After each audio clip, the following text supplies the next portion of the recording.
my advice to people is listen. Listen to everybody, but really use your mind and double check what people say.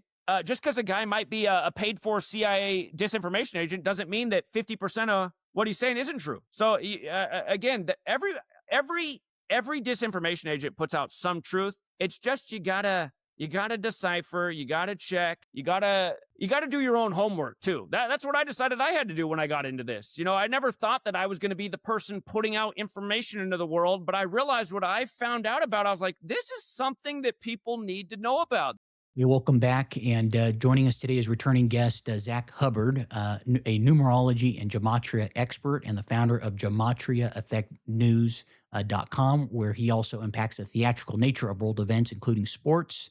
And today we're going to talk about a number of different topics. Zach, it's good to see you again. How you been? Thanks for having me back so soon. Last episode was very well received by my community, so thank you.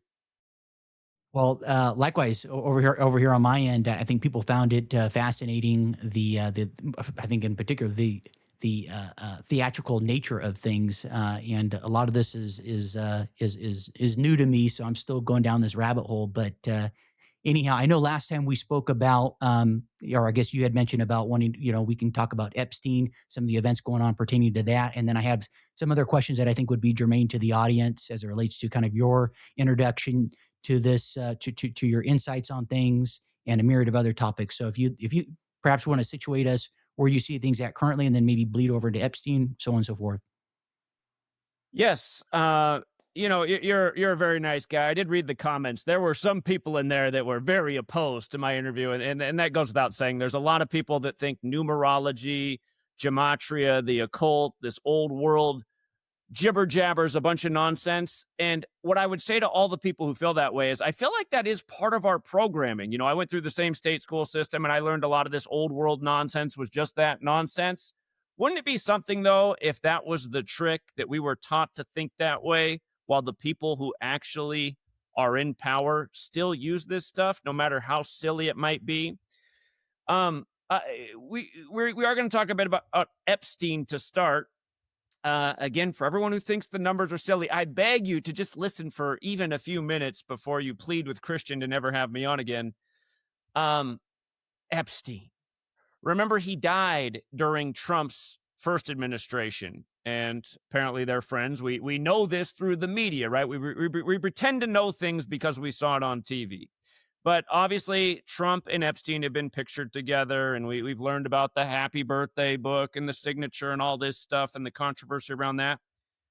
What I've been pointing out about Epstein's death since the time it happened is very important, and it's more important than when it happened August 10th, 2019, it's more important now than it was then, the pattern that was pointed out then, because it's the same pattern that's based in numbers. So bear with me. Donald Trump, the first time he became president, he announced from the 58-story Trump Tower that he was running for the 58th election. And there were a lot of rituals with 58 and Trump leading up to that election, including Epstein dying 58 days after Trump's birthday. And I want to get to what's so symbolic about the day he died, August 10th, 2019. If people are not aware, he died in the time of Jewish mourning. Epstein is said to be a Jewish man. He died during Tisha B'Av. Tisha B'Av is to remember the destruction of Solomon's temple and Herod's temple. And if you look at Jewish publications like The Forward, there were articles written about the irony of this man accused of predatory sexual behavior, sexually immoral behavior, dying during Tisha B'Av, because they say that the Babylonians, their chief reason for destroying Solomon's temple was because of sexual immorality. So think about that great irony, that he would die during, for people who don't know, it's only a 2-day period. That year it fell on August 10th and August 11th. Now, to further the 58 thing, again, a little refresher since most people are foreign to this. My last time I was on here, you might want to search for that interview before you watch this one, because I went into greater detail about numerology, which is the practice of extracting numbers from dates, and gematria, which is the practice of extracting numbers from words. And again, these are based on mathematical systems. It's mathematics, and it's very basic. It's elementary. But again, Epstein dies 58 days after Trump's birthday. And trust me, there were 1,058 rituals with Trump in the first election, and we'll touch a little bit more on that. But 58 days after Trump's birthday, Tisha B'Av, to remember Solomon's temple and Herod's temple destruction for the most part. In Gematria, Solomon's temple equates to 58. So does Herod's temple. And for the record, so does third temple. And if you know the Jewish prophecy, their Messiah is to arrive at the time of the third temple, which coincides with the Christian belief about what will happen in the time of Revelation. Now, if you're not aware, when Trump declared Jerusalem the capital of Israel, about that same time, Israel began selling a commemorative coin to raise money to build the third temple. A lot of people in Israel would like to get rid of Al-Aqsa Mosque, which is on Temple Mount, and replace it with the third temple to help bring about this Jewish prophecy. And for people who don't know, the Jews who are opposed to Israel, it's because in the Jewish prophecy, they're not supposed to have their own state until the time of the third temple, which doesn't exist yet. That's why part of the Zionist community wants the third temple there so that they can become more in unison with the rest of the Jewish community. Say, look, the temple's here, so now what's the problem? We got it, right? But there'd still be a problem there because it wasn't supposed to be established before. Now, here's the other thing. Jerusalem equals 58, okay? So Trump, after winning the 58th election, declares Jerusalem the capital. And if you're not aware of the coin that you can still buy to help raise money for this eventual third temple, you can look it up. It's out there for sale. It has Trump and King Cyrus's head on one side, because King Cyrus was the last big leader to declare Jerusalem the capital. And it has the third temple on the other side. Okay? So just think about it. And here, for people who don't know, the reason Israel is where it is today is not because of Jewish people. It's because of the Catholic Church. The Templars used Al-Aqsa Mosque as their headquarters during the Crusades, and they referred to it as Solomon's Temple. There were several sites that could have been the location of modern-day Israel. It was the church in the end that had the final say, and it's hidden in the date. As I explained last time I was on here, we are on the Catholic Church's calendar, the Gregorian calendar, the 52-week calendar for the Pope, installed by the Jesuit priest Christopher Clavius. The word Pope equates to 52, like the 52-week calendar. The day Israel was established was the 14th day of the 5th month. The majority of the world writes that date 14/5 like 145, just like there's 145 more chapters in the Catholic Old Testament than Protestant Old Testament. And there's 46 books in the Catholic Old Testament as opposed to 39 in the Protestant. Again, in the English language, what's encoded in the words. Catholic equates to 145. When you use numerology, Catholic equates to 46. Think about that. 46 books, 145 more chapters. And that tribute is to the Old Testament, the Jewish section of the Bible. Again, the Jesuits, when they were created, Martin Luther was leading a movement, the Protestant Reformation in Europe, targeting Catholicism and Judaism. It brought together an alliance there, and several of the original Jesuits were converts to Catholicism from Judaism. So, again, 58. Let's talk about what's going on now in Trump's second term with all this Epstein stuff.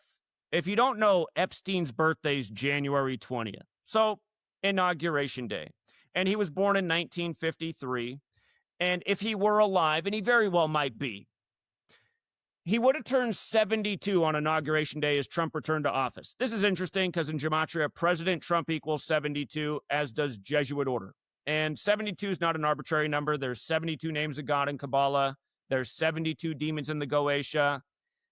The stars above, they move 1 degree on the astrological wheel every 72 years around the sun. The Jesuit order's logo is the sun. But anyway, now the 58 piece, just coming back to 58. Trump won the 58th election the first time. Epstein dies 58 days after his birthday on Tisha B'Av, when Tisha B'Av's literally connected in history to sexual immorality. So, I got to make this point too. I don't know if Christians put it out there publicly. I've asked Christian, and I hope this does happen. I would love to have discussions/debates with a lot of his guests about who they think is really running the show. Because since I came across Christian, I have been binge watching nearly every interview, and I hear it. Almost everybody is blaming, the small hats, Israel. And I think all of you are very much mistaken.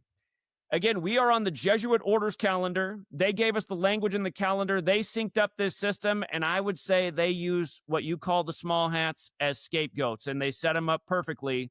But just about Epstein's death, he died not just 58 days after Trump's birthday, but he died 271 days after Arturo Sosa's birthday. And I would reckon that the majority of people who blame everything on small hats in Israel don't even know who Arturo Sosa is. Despite the fact that when this country was being founded, his order was warned about that could potentially subvert the nation. He is the Black Pope, a.k.a. the Superior General. It matters that Epstein died 271 days after his birthday because that is the 58th prime number. And how fitting we do this interview on the date that the majority of the world writes 27/1. But yes, 271, the 58th prime number. And by the way, who was Pope when Epstein died? It was Pope Francis, the first Jesuit Pope. And you can run the gematria on Pope Francis. It equates to 58. He became a Jesuit in 1958. Again, the Jesuits are also the fathers of modern Freemasonry. Freemasonry equals 58, as does secret society, as does Rosicrucian. All of Freemasonry's secrets were in Solomon's Temple, again, which is associated with Tisha B'Av, the day that Epstein died on. Again, the first degree of Freemasonry is the entered apprentice, like Trump is the apprentice. So again, the Jesuits and the Masons go hand in hand. Pope Francis often did the hidden hand pose, which is associated with the Masons. And again, so fitting that his name does equate to 58, like Pope, like Freemasonry. And just for the record, Pope Leo XIV also equals 58, and he became Pope on May 8th, replacing Francis. That's a whole nother subject. And don't forget, he's from Chicago, the 312 area code, and Pope Francis died on the 312th day of Trump's age after he got 312 electoral college votes. But anyway, let me come back to what's going on with this term and Epstein. So do you remember when they put out this video of his cell, and in the media they told you about a minute was cut out from the footage? Do you remember this, Christian? Probably. If you guys want to go back and revisit this story, they showed how for some reason there was an edit in the footage. And look at every single story. It says the time jumps at the time 11:58:58. 11:58:58. A double 58. I've been harping on this thing about Trump and 58 and Epstein for so long, you guys. And just to, before we go further with all the 58s they're doing during this administration, just to give you a little more backlog. In the year that Trump was elected, 2016, we had the 58th Grammys that year. And Vanity died. If you don't remember who Vanity was, that was Prince's girlfriend who did Purple Rain. I did a video with Jeff Young, the former guitarist for Megadeth. You can still watch it on his channel from February of 2016. We warned that it looked like Prince was about to die next because we pointed out how the 58th election was upcoming, how Purple Rain equals 58, how Prince had a song called Black Donald Trump. Again, in Gematria, Purple Rain equals 58, just like everything else we're talking about. Prince ends up dying 47 days before his 58th birthday, very shortly after Vanity. He died on the Queen's birthday, April 21st, which is also Rome's birthday, like how Pope Francis died on that day. But the thing about Prince's death, just for the record, is he had the hit song on Purple Rain, I Would Die For You, and it was like he was from the future because he spelled it with the number 4 and the letter U. He died on 4/21. U is the 21st letter. I Would Die For You codes out in Gematria to 4/21. He dies on 4/21 like for you. 47 days before his 58th birthday. Of course, Trump equals 47, like he's now returned as number 47. 47, very special number for the record. The Masons study the 47th problem of Euclid. Again, it fits in with all the Trump Freemasonry jokes that have gone over almost everyone's head. With regards to Prince dying on the Queen's birthday, Queen of England equals 58. And you might recall that Prince came out to the song Queen, We Are the Champions at his convention in Cleveland that year, the GOP convention. Of course, Cleveland was the only split-term president before Trump. That was foreshadowing. And we were talking about that 4 years before they reinstalled Trump.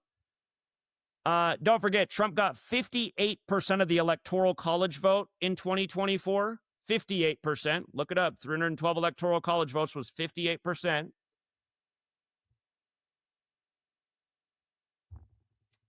Excuse me, brain freeze. It goes back with November 5th, the day of the 2024 election, being the anniversary of the Jesuits trying to kill the Freemason King James in the gunpowder plot. King James, who was a Freemason and a Rosicrucian, would eventually die at age 58. Again, the Rosicrucians and the Freemasons, very much tied together, and their secrets and their lore are in Solomon's temple, which again fits in with Tisha B'Av, which fits in with everything else we talked about.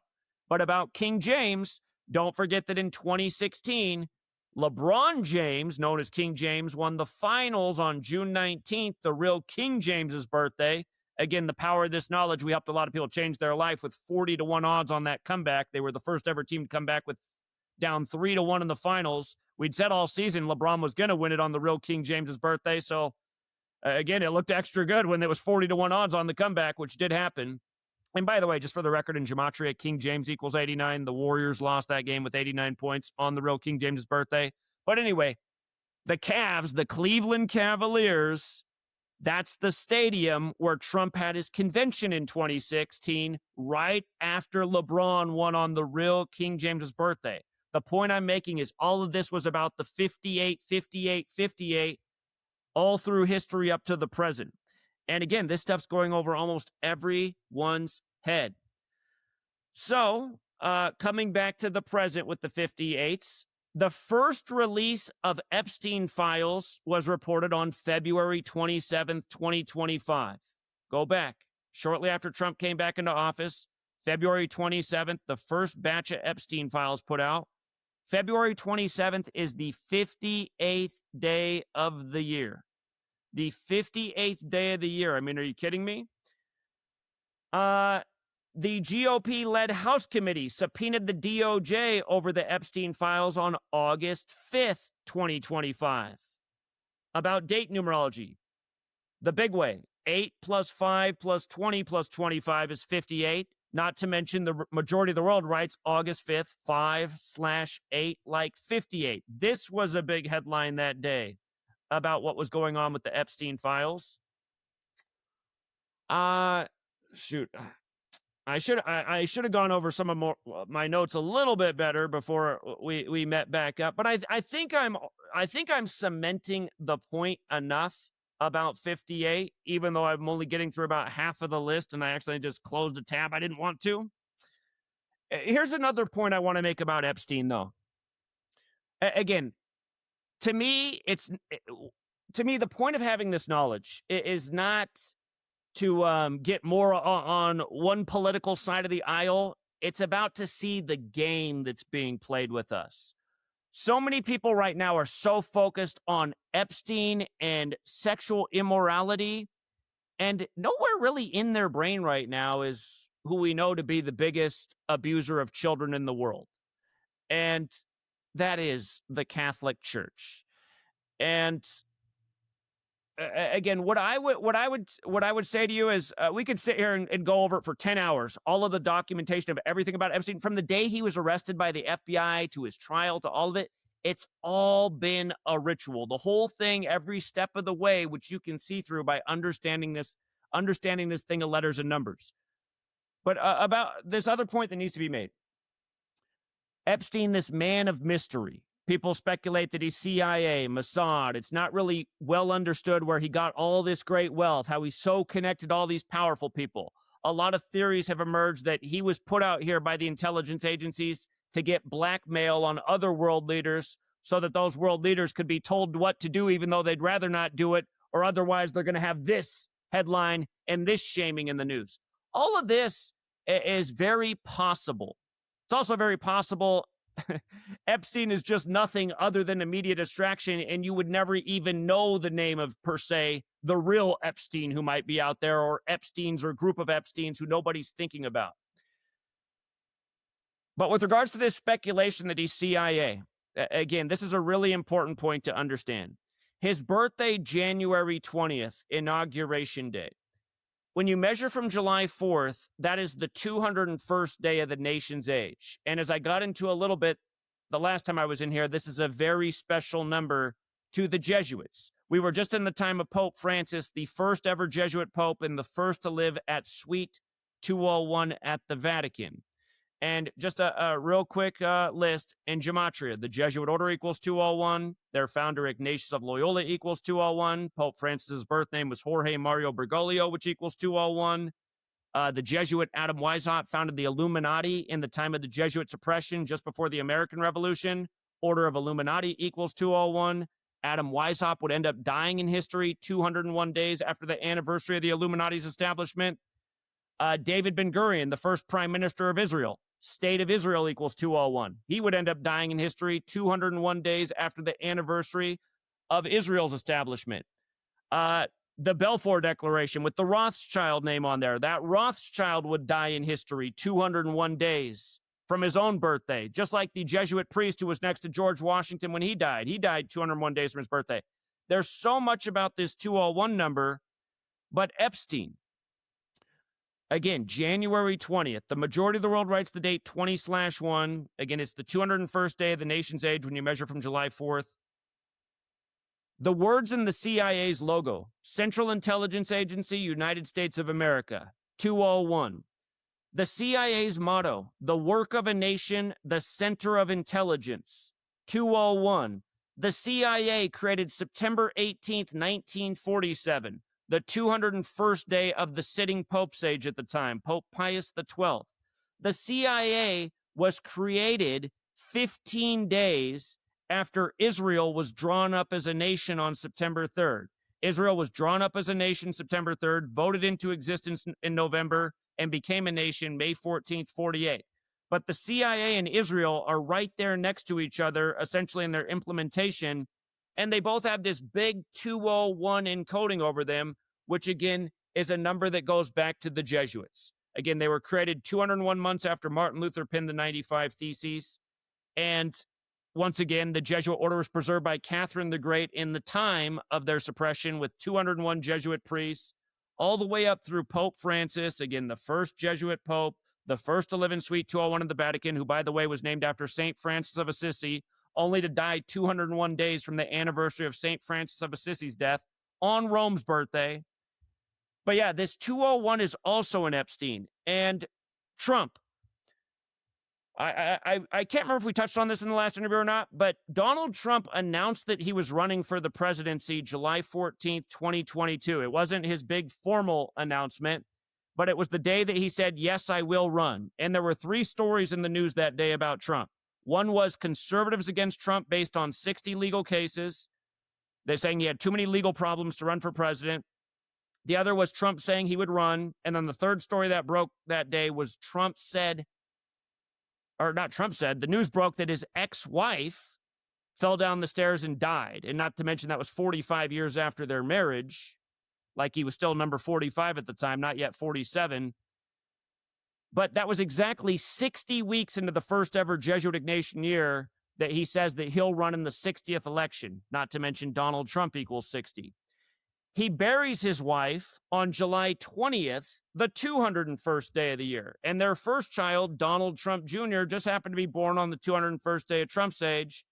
As miraculous as all that might seem, again, ritual procreation is something the elites have done for a long time because they are into numbers in astrology.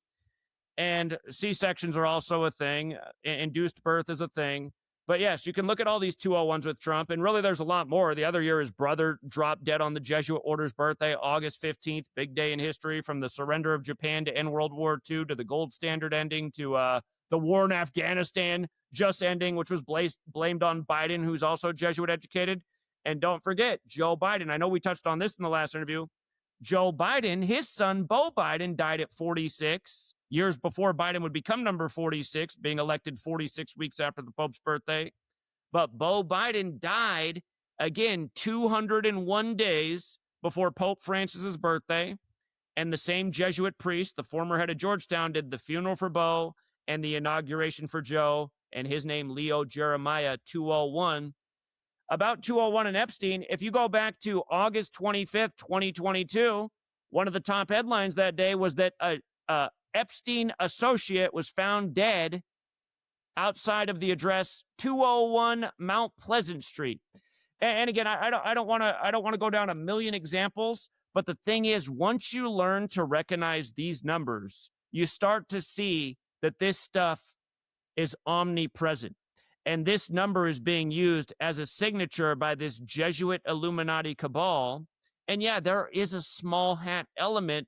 But what I would say to the majority of the people who you do interviews with, and I hope they do watch your interviews, is you guys need to start looking through a broader lens and see if you haven't been tricked into thinking it's all small hats. Because once upon a time, I was 18 years old when 9/11 happened, and I thought it was all small hats too, because CBS did the story on the dancing men from Israel who were sent back to the country, who went on TV months later and said they had foreknowledge. That's why they were there to document the attack.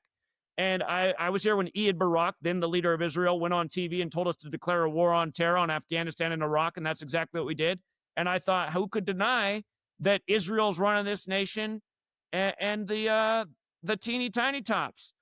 But again, you take a step back and you start to look, you start to say, wait a minute, is there something standing behind these people that's putting this out so that I am seeing this on CBS? Because the average person isn't questioning or looking into anything. You start to realize that the truth community, the people trying to get to answers, they're all arriving at this same conclusion. Oh, well, what about Silverstein, who just got in the building and made all that money off their collapse? Yeah, kind of almost too obvious, isn't it, that he just got in the building a few months before they came down? Are we sure? Well, why did the Port Authority just all of a sudden decide to give up the building to a private investor just at that time before they came down? Don't forget, 2 towers became 0 before they became 1. And don't forget, Jesuit Georgetown's motto is both into one, kind of like 2 all 1. But yeah, I just had to put that out there because I listened to some of your guests, and one of them speculated that everything going on in the world right now is to cover up the Epstein investigation. I'd say not so fast. Just like when he said the Venezuela thing thought was to cover up Epstein. Did he miss when they said they got Maduro at 2:01 a.m.? Because these are the things you don't want to miss. Just like how Biden and Putin met on Pearl Harbor Day 201 days after the first Jesuit Ignatian year began, only for the war to start a couple months later on the anniversary of the Jesuits implementing the calendar in the Donbass region, which equals 201. And that's what Russia said the whole time. We'll stop the war when you give us the Donbass region, literally the place in history where the Jesuit order was preserved with 201 priests. Again, it's just like when Tucker Carlson had Putin on. Putin said, can I go into a little bit of history? And he spoke for about 30 minutes about how really all of this goes back to the Catholic Church and its separation from the Eastern Orthodox Church. Again, major clue that a lot of you guys, you need to redirect your attention to things other than the small hats, because they're just a piece of it. They're definitely not the pinnacle. So I think that's good for now, Christian. That's pretty long-winded. Whatever you want to know from me, I'm happy to listen and respond. Speaking of Tucker Carlson, up until recently, candidly, I had been watching him and listening and hearing him out, and of course, as I have gone further down the rabbit hole, I'm hearing more and more that he is like a controlled opposition. And Candace, who's someone previously that I would tune into from time to time, and so on and so forth, is another person that I'm hearing is controlled op, and a myriad of other people. And so, could you perhaps, I guess, delineate who the obviously there's a myriad of alternative mainstream people, alternative alternative media personalities, characters that you see on X, YouTube, Spotify, et cetera. Could you just perhaps share some names that you feel are, hey, people don't listen to these people? Perhaps here are some other people aside from yourself that people can tune into to better grasp things going on. I'd say if anybody's ever been on television, I'd say that they're not part of the truth community. That they don't let truth tellers go on television. That's where the agents are. And Tucker Carlson, you hear Tucker Carlson even reflect on it, and he says that was a mistake. But Tucker Carlson used to be a really nasty personality on TV for anyone questioning 9/11. He had some very derogatory remarks, just like a lot of people on TV that would refer to you as a lunatic, a nutcase. You should get out of the country. You're a walking disgrace. That's who Tucker Carlson was. And the thing is, coming around to, oh, maybe I was wrong 20 years later, talk about way too little too late. Again, anybody with a brain, like I said, it was obvious that most people didn't have a brain because everything that we were told about that day was literally physically impossible. Again, couldn't find the planes, couldn't find anything, but they found the passports. I mean, come on. I mean, who's believing this stuff? Speculation that Flight 93 flew all the way into the ground. That's why they couldn't find a plane. No plane parts at the Pentagon, the most heavily guarded airspace in the world, and they can't give us any footage. Here's something we didn't talk about. Sorry, I'm being tangential, but everybody should look this up. June 1st, 2001, federal government simulation called Operation Amalgam Virgo. Well, look it up. It's still on the government website. A simulation of Al-Qaeda attacking the United States with cruise missiles. And what is the cover page document? It's Osama bin Laden's face. From June 1st, 2001 to September 11th, 2001. And by the way, Virgo, that's when September 11th is. It was called Operation Amalgam Virgo. An amalgam is a metal mixed with mercury. Virgo is ruled by Mercury, the trickster. And you might recall Timothy McVeigh, which was the crazy act of terrorism and who was put to death right before 9/11. He got arrested in a Mercury marquee on a Wednesday, the day of the week named after Mercury. Again, that's why for all of you out there who think this old world stuff is just dumb nonsense, start paying attention because you might start to see that they're using this old dumb stuff that you think it is and all the rituals they pull off on us. But again, June 1st, 2001 to September 11th, 2001, 102 days. Al-Qaeda equals 102. Art of War equals 102. The Jesuit text. And hey, that was awesome. You had G. Edward Griffin on. I did have to get a big grin on my face, though. And I don't think his point was actually wrong, but I did get a big grin on my face because it happened within about a 3-minute span in the interview. He brought up Art of War and that nugget from Art of War about, people not even realizing that a war is being waged against them. Art of War is brilliant. Everybody should read Art of War. It's one of those short reads with so much to think about. But again, it's credited to Sun Tzu. The thing is, there's no proof a Sun Tzu ever existed. Zip, zero, nada. The only reason we know about that book is because of the Jesuit priest, Father Amiot, Amiot, if you need to look it up. And here's something amazing about that book. Chapter 11 is called The 9 Situations. Chapter 11, The 9 Situations, 11-9. This is how the majority of the world writes 11th of September. That chapter is exactly 68 paragraphs long. 68. And you might recall the last time I was on here, in 1968, World Trade Center construction began. 911 made the national emergency dialing code. 2001, A Space Odyssey came out. Boeing debuted their jumbo jetliners. George W. Bush graduated from Yale Skull and Bones. His daddy, who wasn't VP or president yet, was working for the CIA. Don't forget, CIA equals 68, just those 3 letters when you run the alphabetic order in reverse. Terror equals 68, which was George W. Bush's favorite word. He'd say more terror, terror. But also don't forget, 9/11 happened on the 68th day of George W. Bush's age. But yes, chapter 11, The 9 Situations, 68 paragraphs. Again, Art of War equals 102. For the record, so does World War. And so does Al-Qaeda. 102 days before it happened, our federal government simulated that Al-Qaeda would attack the U.S. with cruise missiles. I'm not convinced that's not what they did. I'm not convinced. To be more clear, I kind of think that's what happened. I think they shot cruise missiles at these targets. It would make more sense about what happened at the Pentagon. To me, it would make more sense about what happened at the World Trade Center. For anyone who's never seen the film September Clues, I think it's a must watch.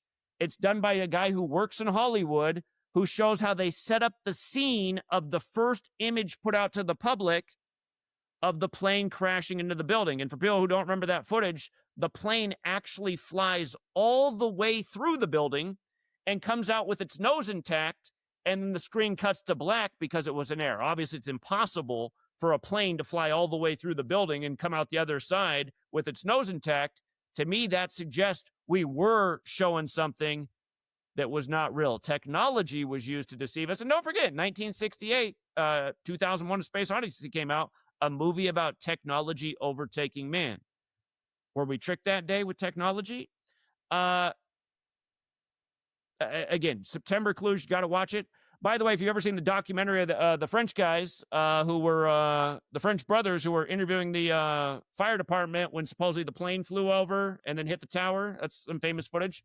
Run their name, Gematria. You'll find some nice 201s, and it should be a reminder to you that the Jesuits were founded in Paris, France, where they're from. And by the way, I did see you had a recent guest on who talked about how the world is a chessboard, and these people are playing chess with us on a level that we don't understand. Just for the record, you guys, International Chess Day comes out of Paris, France. It's on the 201st day of the year, July 20th. I don't think that's an accident either. So, sorry, you asked me a question, and I went a million miles away from just what you asked me, but I had to get into that. On that interesting. Okay, so basically, most of these people in alternative media, I mean, I'm just thinking of names that come to mind. Again, Tucker, Candace, Stu Peters, your Alex Jones, all these people, they're all okay. People I trust, maybe Jordan Maxwell. I don't know if I have anybody else I trust out there. Jordan Maxwell said all roads led to the Vatican too, and brilliant work. I am very skeptical of almost all the. Hey, the gentleman you had on there that's still sharp as a tack at 94. I think he's a good soul. Oh, and I meant to point out that he brought up Art of War and credit to Sun Tzu.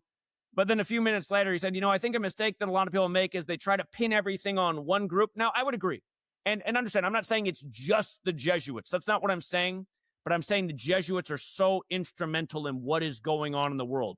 For all of you who were inconvenienced by the government shutdown, and maybe you were, whether you realized it or not, something I noticed as somebody who has Airbnb properties. I noticed that when the government shutdown stuff was going on, for the first time ever, my Airbnbs weren't busy. I'm always booked. So I started to say, man, I wonder how many people that travel to my Airbnbs are actually government employees or one way or another, the government funding. Again, just a really slow period of time. But why I'm bringing up the government shutdown is people overlooked it. The government shutdown ended on the 77th birthday of the Superior General when Washington, D.C. is on the 77th Meridian West. It ended with 222 votes, like Superior General equals 222 in Gematria. Again, it's the Jesuits who set up camp in D.C. right before George Washington became the first recognized president with their opening of Georgetown at the start of 1789. And by the way, since I brought up, 77, what was the flight that supposedly hit the Pentagon? Wasn't it Flight 77? Look in the 9/11 Commission report. They say it took off at 8:20 and crashed at 9:37. That's 77 minutes later. Pentagon construction began right before Pearl Harbor. They called September 11th the new Pearl Harbor. Do you know what day Pentagon construction began in history? It began September 11th, 1941.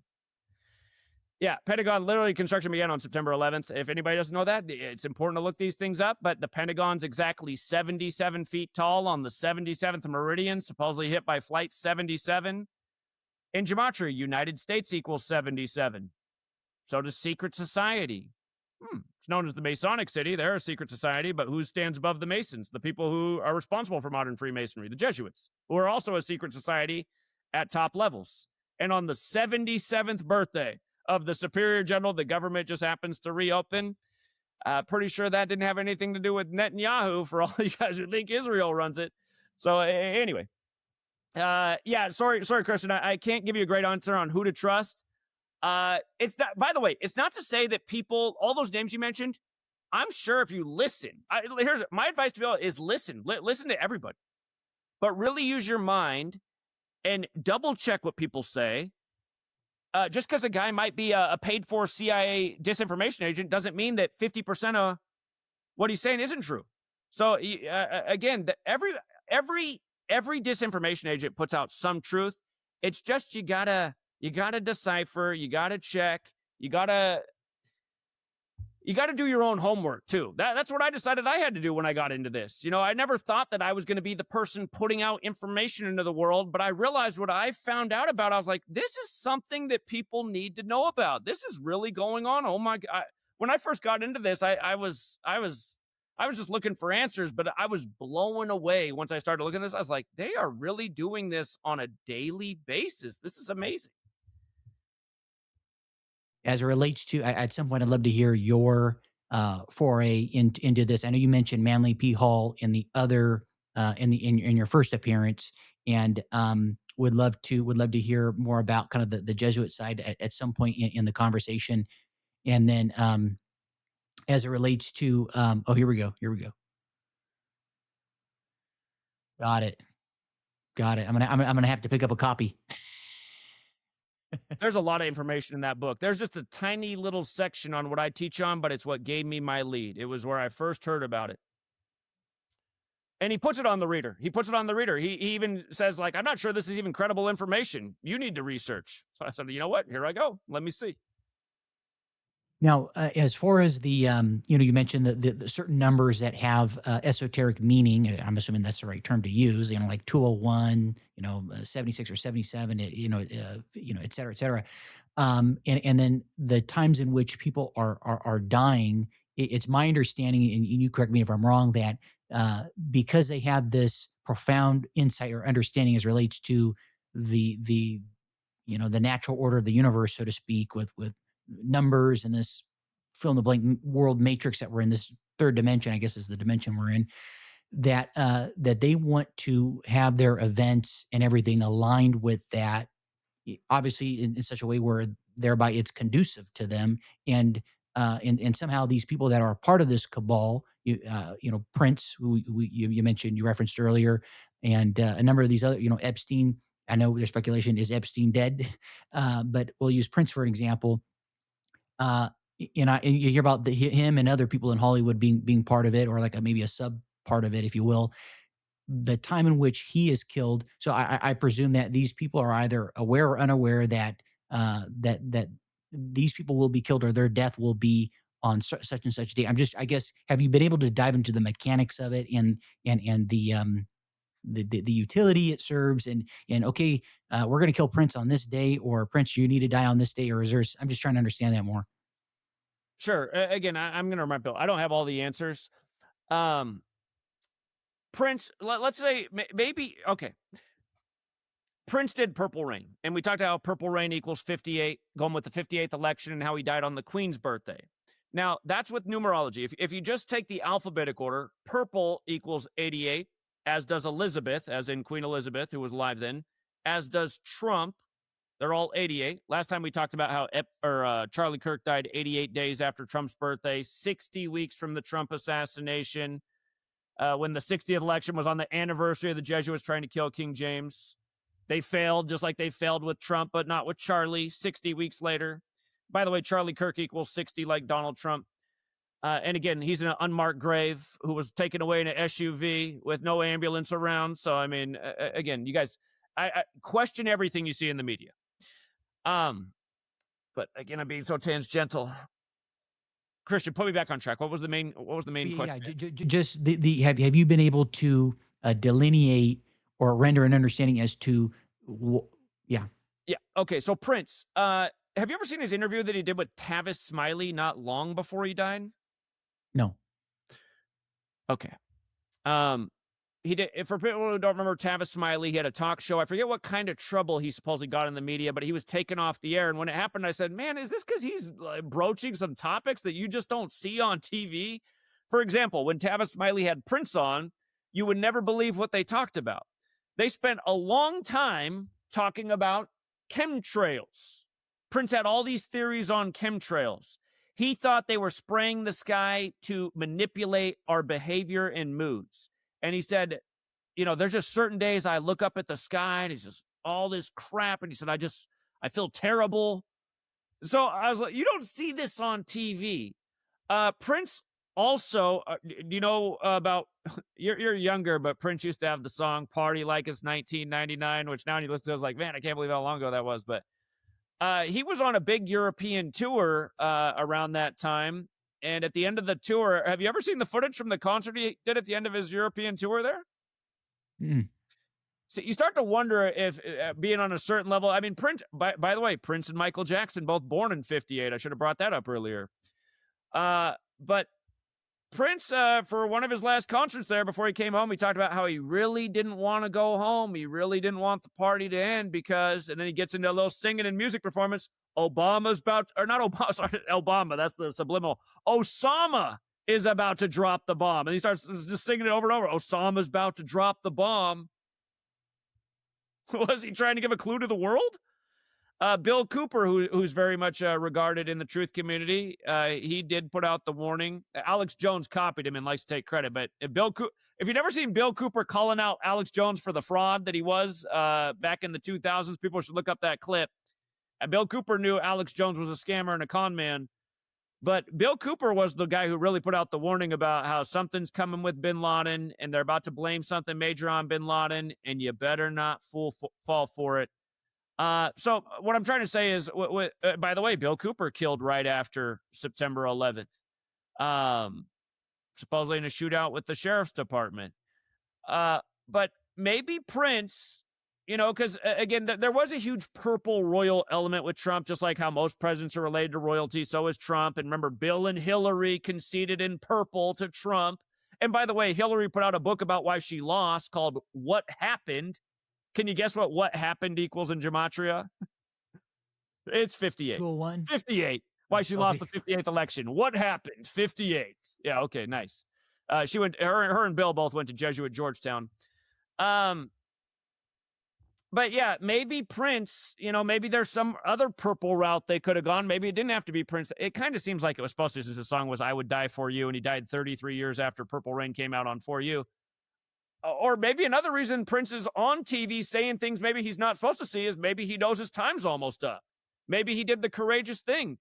I wonder, do some of these people, when they sign on the line, are they in a room where they're saying, listen, man, we're going to make you the biggest star there ever was. You're going to get everything you wanted, but, have you ever seen Bob Dylan with Ed Bradley on 60 Minutes from about 20 years ago? Oh, yes. Yep. Yes. Where he talks about how if you want to make it in show business, you got to sell your soul to the chief commander of this world. And Ed Bradley's like, who's the chief commander, Bob? And then next thing you know, Ed Bradley's dead. If you go back to Super Bowl 52, Prince is from Minnesota, so is Bob Dylan.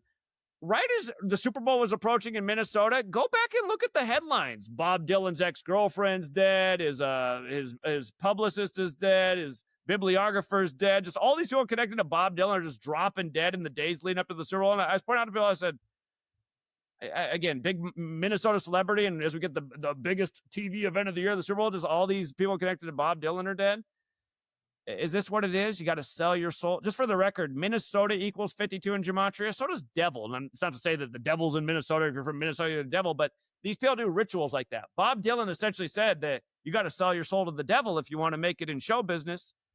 And for anyone who's never seen that clip, I mean, check it out.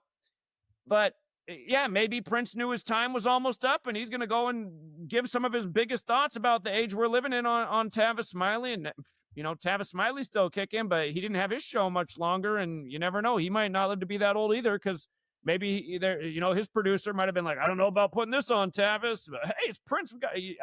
I don't know. I'm speculating, but I do think a lot of times, just like Bob told you, they kind of know what they're getting into when they get into these major levels of celebrity. My wife, for example, the first time she heard Bob Dylan sing, she was like, this guy's famous? I said, yeah, he's mega famous. She's like, he can hardly even sing. I was like, he's still got some songs that sound pretty good. But she's like, his voice is pretty damn bad. I was like, yeah, Bob told you, man, he never would have made it if he didn't sell his soul to the chief commander. So anyway. Well, that's As I mentioned to the audience on other episodes, that's been a topic that's been of interest to me is this satanic element that you hear about.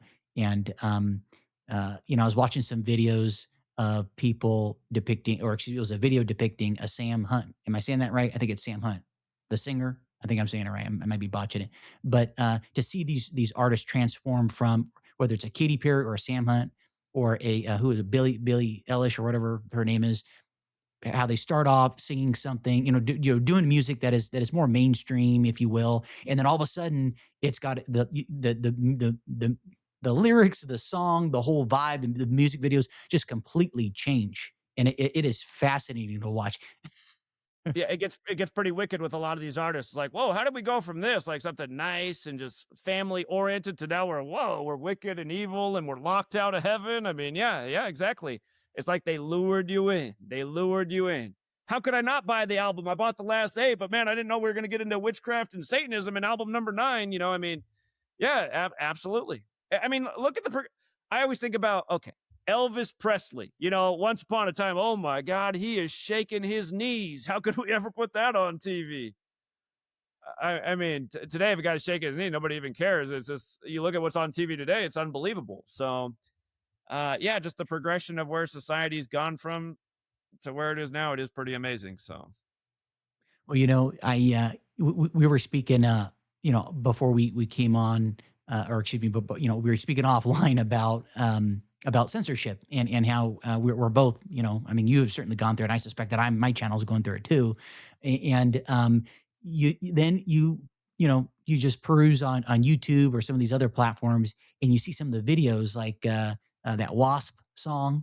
And I think that was with Kylie Jenner and whoever else featured in it, and some of the, and then Lil Nas's video where he's lap dancing and for the devil. I'm just like, what the hell am I watching? And then the Sam Hunt's Unholy. And I remember, and I'll never forget, this was in another life when I lived in Orange County, and I used to have a social club down there. And a friend of mine, he's a physician, but he likes to play the piano and sing and all. And I just remember in the car, he was playing the song Unholy. And this was before I was red pilled, so to speak. I'll just use that term for lack of a better term. And I just remember him kind of singing it and really liking it. But now in hindsight, I'm like, oh my gosh, like this is an evil song. And it's just so interesting to see so many people like they're totally unaware that there's something going on. I've even heard with record artists where they use certain frequencies, or they somehow manipulate the songs where you can't really hear it to the I want to say naked ear, but that doesn't make sense. You can't really hear it, but there's certain there are certain hertz or certain things that are put into it whereby it does some effect or whatever. I mean, it's a yeah. again, I meant to bring this up last time, and you saying that okay, again, this old world stuff. I encourage everybody to read the 7 Hermetic Principles. This is a really short read, but it's one of those things where it doesn't take long to read it, but you can spend the rest of your life thinking about it. And the thing is, I think if you read the 7 Hermetic Principles, you'll wonder, like, well, where's the rest of the information? There must be more to this. And I suspect there is somewhere, and I'd love to know it too. Is it in the Vatican basement, but not worthy of publishing because the world can't know and only the sorcerers of the world can know, if you will?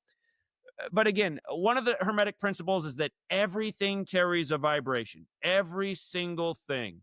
And those vibrations have an impact on us. Everything everything means everything. Every shape, every sound, every letter, every number, every color, everything. The frequency, the record that they record at, the hertz, everything. And this is having an impact on us. But then you read these things and you're like, well, so what's the impact? Well, what's purple do to me? What's red? Those answers aren't there. Those answers aren't there. Another one of the Hermetic principles is you're either the person being impacted or you're doing the impacting. Again, think about it. They've made sure screens stay so cheap. It's like every time you go to Costco, it's the only thing that went down in price. I wanted pesto sauce. I'm like, man, it's up another $2 for the pesto. God, it's gone up double the price in the last year. Trump just said he's got food costs down. BS, man. That's double what it was a year ago.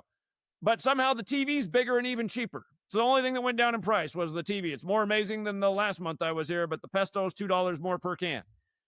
again, they want these screens in front of us because look at society. Everybody's taking it in. Almost everybody has the same thoughts and ideas focused on the same thing. Right now, they want you focused on the Minneapolis psychological by the way, the latest ICE victim, the ICU nurse, Mr. Pretty. We had, so now we got Pretty and Good. I mean, but they had to tell you in the news that his apartment was 201. They put it on the mainstream. It was like, oh, look at that. He lives in apartment 201.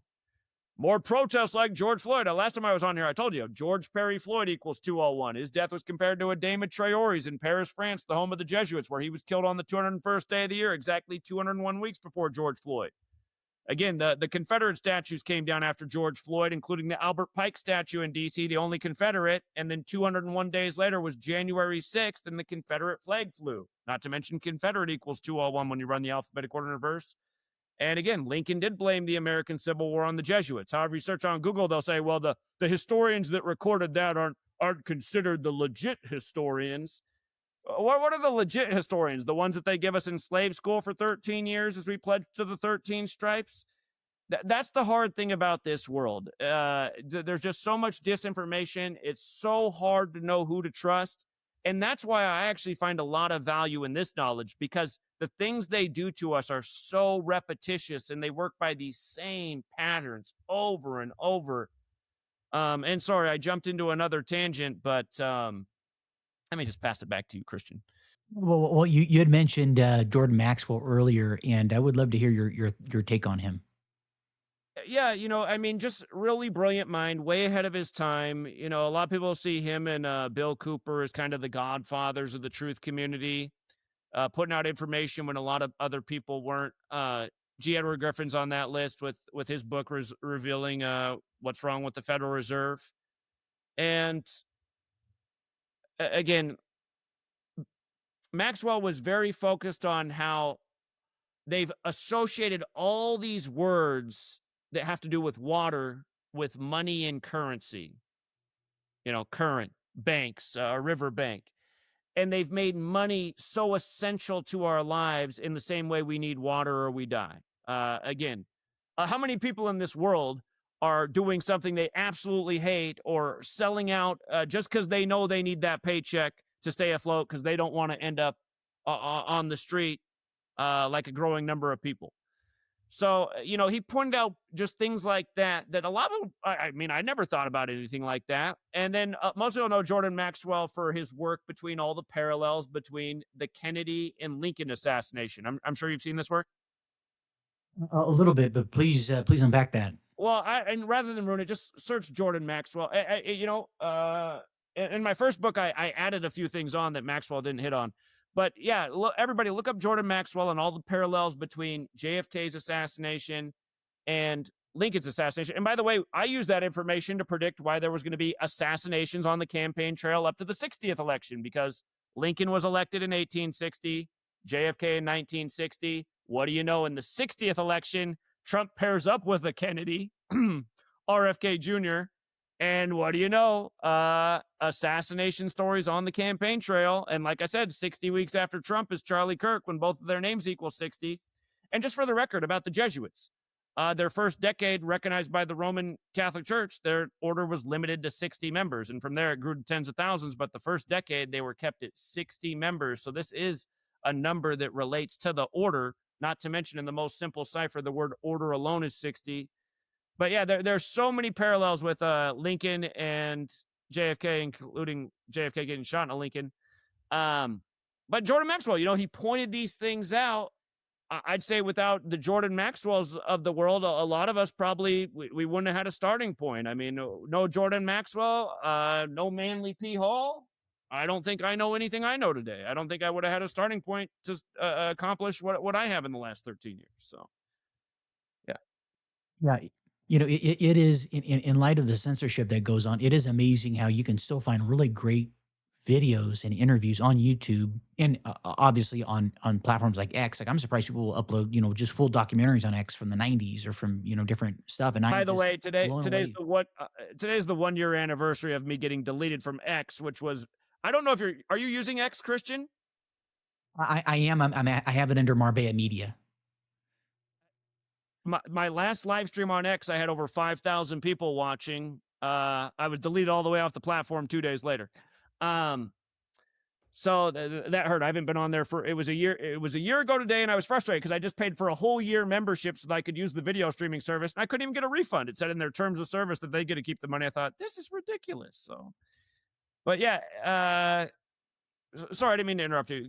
Go ahead, Christian. But do use that. No, I was just commenting on how many different how you have to look for it, of course, right? It's not going to be top of the algorithm search engine, but it's certainly out there. And then also add, for those in the audience who are not familiar with Yandex or some of these other alternatives to Google that you can use to try and look things up, as I have on my journey. I also wanted to mention, I didn't mention to you the last time because I hadn't watched it, but I watched the video on your Patreon channel, the one where you're speaking in, I think it's Times Square. And I was really blown away by your willingness to put yourself out there on a megaphone and to speak your truth. And that takes a lot of balls because, and I watched the whole thing actually. And I was just blown away, like, damn, like to go out there at the peak of the shutdown and it just be speaking it. And so my hat's off to you for just bucking it. And candidly, with myself, sometimes when I do this show, I weigh the cost benefit analysis. Not that I'm, like I haven't gone like super deep down the rabbit hole, but I think I'm touching things that probably certain people don't want espoused out there. So yeah, I just wanted to share that with you, and that I watched that, and that takes a lot to be vocal like that, and so. I have a lot of practice. I prior to even going to New York, I spent 100 straight days out on the streets of America warning people about what was coming, pretty much right from my book. And yeah, I've been doing it for years, going out on the streets. I mean, a lot of my channels have been deleted, so a lot of content's missing. And by the way, the actual channel that had all the different New York speaking engagements, and I went from Seattle to New York, drove across the whole nation, and stopped at every major city along the way. We brought a lot of people together and spoke out across the nation. Shortly after that trip, YouTube just deleted the whole channel. Not to mention the day that I arrived in New York, I just put out one of those community posts. I said, hey, just so you guys know, I all made it to New York. Get ready for tomorrow. Like within a minute of posting that, notification from YouTube, your channel's been demonetized. I thought, look at that. I just drove all the way across the nation. I get demonetized right before I go. But that's how it is. That's how it is. So Now, the other thing I wanted to mention about is you mentioned about the film They Live, and I had seen clips of it. Of course, there's that famous scene where he puts on the sunglasses for the first time, and it changes everything. And after you mentioned about you referenced it again, I thought, you know what, I need to watch this. So I actually carved out time and I watched it. And not only was I really impressed with it, but there's so much truth and meaning to that. How accurate would you say does that resonate with your mental model of the world? Oh, I that movie's hokey, but it's just the perfect analogy for what's going on. He has it right there. He has the $1 million proof, and he still can't get his friend to listen. They have to slug it out for about 20 minutes before he finally puts on the glasses. But I guess that's the one part that's not realistic. Then he does put on the glasses and goes along with it. That's a really hard thing to accomplish. I got friends and family that haven't talked to me for 13 years since I started teaching about this. But yeah, again, you guys, Roddy Piper, They Live. If you haven't seen it, you really should watch it. If you're a truth seeker, a truth teller, you're going to resonate with it because you're going to understand it. But again, I want everybody to look into it. The movie came out 201 days after Roddy Piper's birthday. He tweeted out on September 27th, the anniversary of the Jesuits being recognized by the Roman Catholic Church, that the movie was a documentary. And he ended up dying on July 31st, Ignatius of Loyola's death anniversary. That's the founder of the Jesuits. Carpenter, who made the movie, he made the enemy Cable 54. Now, small way, Jesuit order equals 54. Big way, sun equals 54. SUN, their logo's the sun. Catholic Church has always venerated the sun. For the record, in the century that the Jesuits were established, the 16th century, the heliocentric model was agreed to. Heliocentrism also equals 201, funny enough. But Cable 54, enemy of the world. The Jesuit headquarters, their actual headquarters, is at the Church of the Jesus, spelled with a G, like the G in the Masons logo, and right across the street's the Masonic headquarters in Rome. Building 54. And just like John Carroll established the first Jesuit university, Georgetown, when he was 54, not to mention his name the small way, John Carroll equals 54, like Jesuit order. It's another big number of the Jesuits. And just about the 54 and 201 piece. Again, Sun 54, heliocentrism 201, the Jesuit order 201. Again, they worship the sun. They've set up this calendar. Last time I was on here, I touched on how they incorporated the calendar, the language, and the zodiac. It's really like they invented a system that they can use for ritualism, for world domination, seemingly using these hermetic ideas that everything carries a vibration and you're either doing the manipulating or you're being manipulated. And even though I understand all that I do, I still can't tell you, well, them putting a 201 on it, does that move us a certain way? Does that keep humanity under some kind of spell? But that was one of the first things I thought about when I first learned about this. I was like, no wonder there's an alphabetic order. And no wonder we use the word spell. Spells associated with making words and magic. Again, you learn about the dark half of Kabbalah. For the record, Kabbalah is considered Jewish mysticism. That is a phrase that equals 201, as does the Holy Bible. That also equals 201. Again, they used the Bible like a playbook. Remember, they numbered the Bibles, and then they standardized English, and then they implemented the calendar. All these things happened in short proximity in history. And again, it all traces back to the church. If you do the research, it all traces back to the Catholic Church. But yeah, that movie, just about, not to ruin the movie, but at the end, he breaks something, and then the spell just ends. And I don't want to say exactly what he does in case you go out and watch it and you've never seen it. But it might have to do with what I was just saying about screens and how everybody's being programmed by the screens. That's why I wish that movie was real. That's what I want to do. I want to break cable 54 and just see if my fellow man will actually wake up, because, you know, again, if you really don't understand why I'm so passionate about all this, I've been going nuts since I was 18 years old when 9/11 happened. I just see how they are building this military police surveillance state. It's been so obvious to me, and I knew if it was not stopped, it would get a lot worse. And we touched on this last time. Larry Ellison was standing behind Trump on Inauguration Day, and a few months earlier in September 2024 at the Oracle, like Oracle's what sees the future, at the Oracle shareholders annual meeting, he said he wants a world where everybody has to wear a camera so that the AI can monitor their behavior, so that everyone is on their best behavior at all times. And as I touched on last time I was on here, I live in a small town. Even in small town America, we got police surveillance cameras up. Only 4,000 people live in this town. There's 8 cameras up in this town. I have 2 homes in this town. The first 2 cameras they put up were in front of my 2 homes. The first 2 they put up are pointing at my home. Again, I might be a small name and a nobody to most people. I'd say a part of that is because of how destroyed I have been in the algorithm and the censorship. But if more people were looking at what I've been putting out the last 13 years and taking it seriously and studying it and doing the research rather than, you know, attack you in the comments, Zach or Christian, how can you have on this numerology nut? Christian, this stuff will drive you nuts. No, it will not drive you nuts. Learn this information because knowledge is power. You know what? Funny enough, the phrase knowledge is power. Funny enough, it equals 201.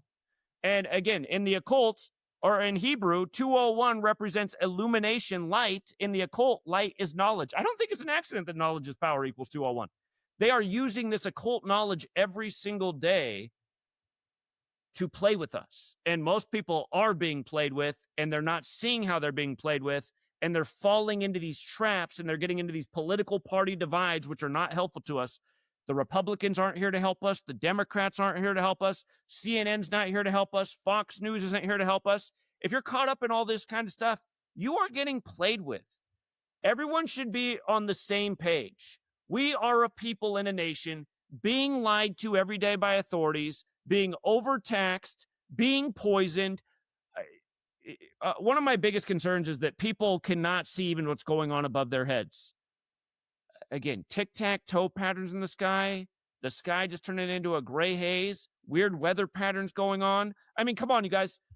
This week, last week on Wednesday, it's announced that ICE put out a memo that they can circumvent the 4th Amendment and do warrantless raids based on a 1789. Did you miss the story last week? Heard a little bit about it.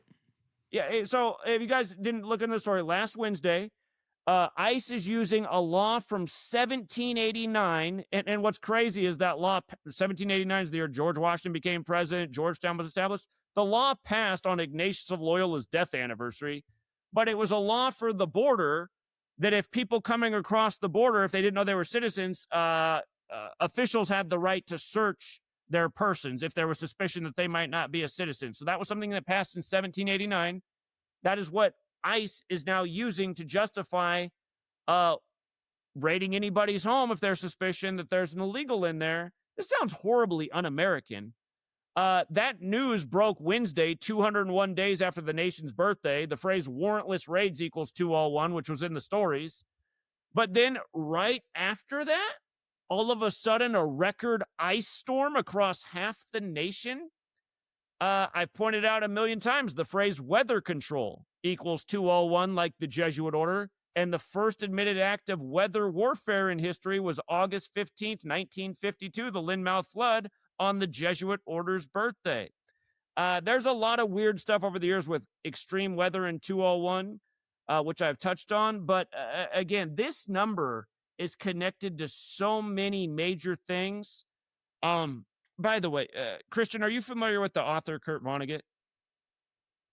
Yes, you're talking about Von Däniken? No, Kurt Vonnegut, science fiction writer.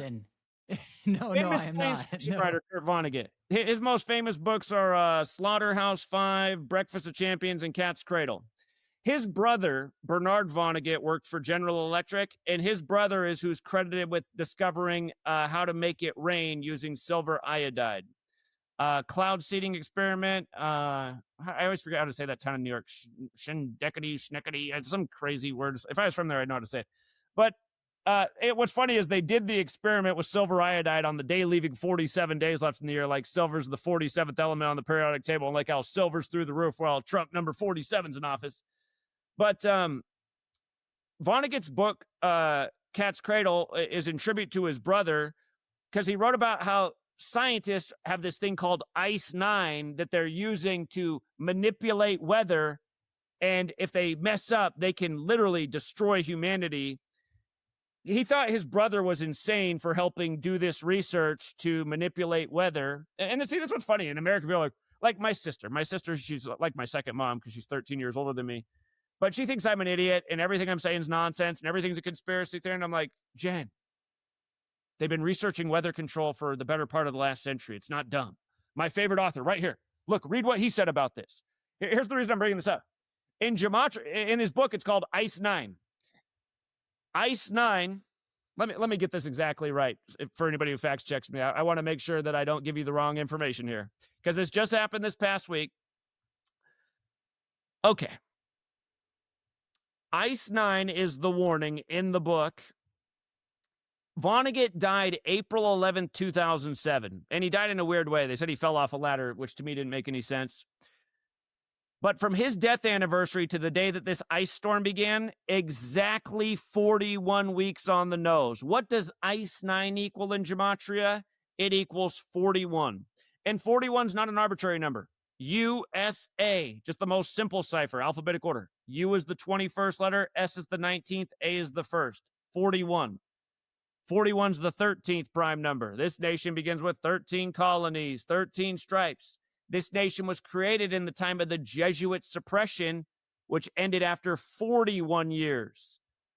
Who was the president when the Jesuit suppression ended? There's only been one president in history whose name equaled 201. It's the father of the Constitution, James Madison. James Madison, 201. And, you know, when you probably don't remember this because you were younger, Christian, but when George W. Bush was the president, people said he was violating the Constitution with the Patriot Act.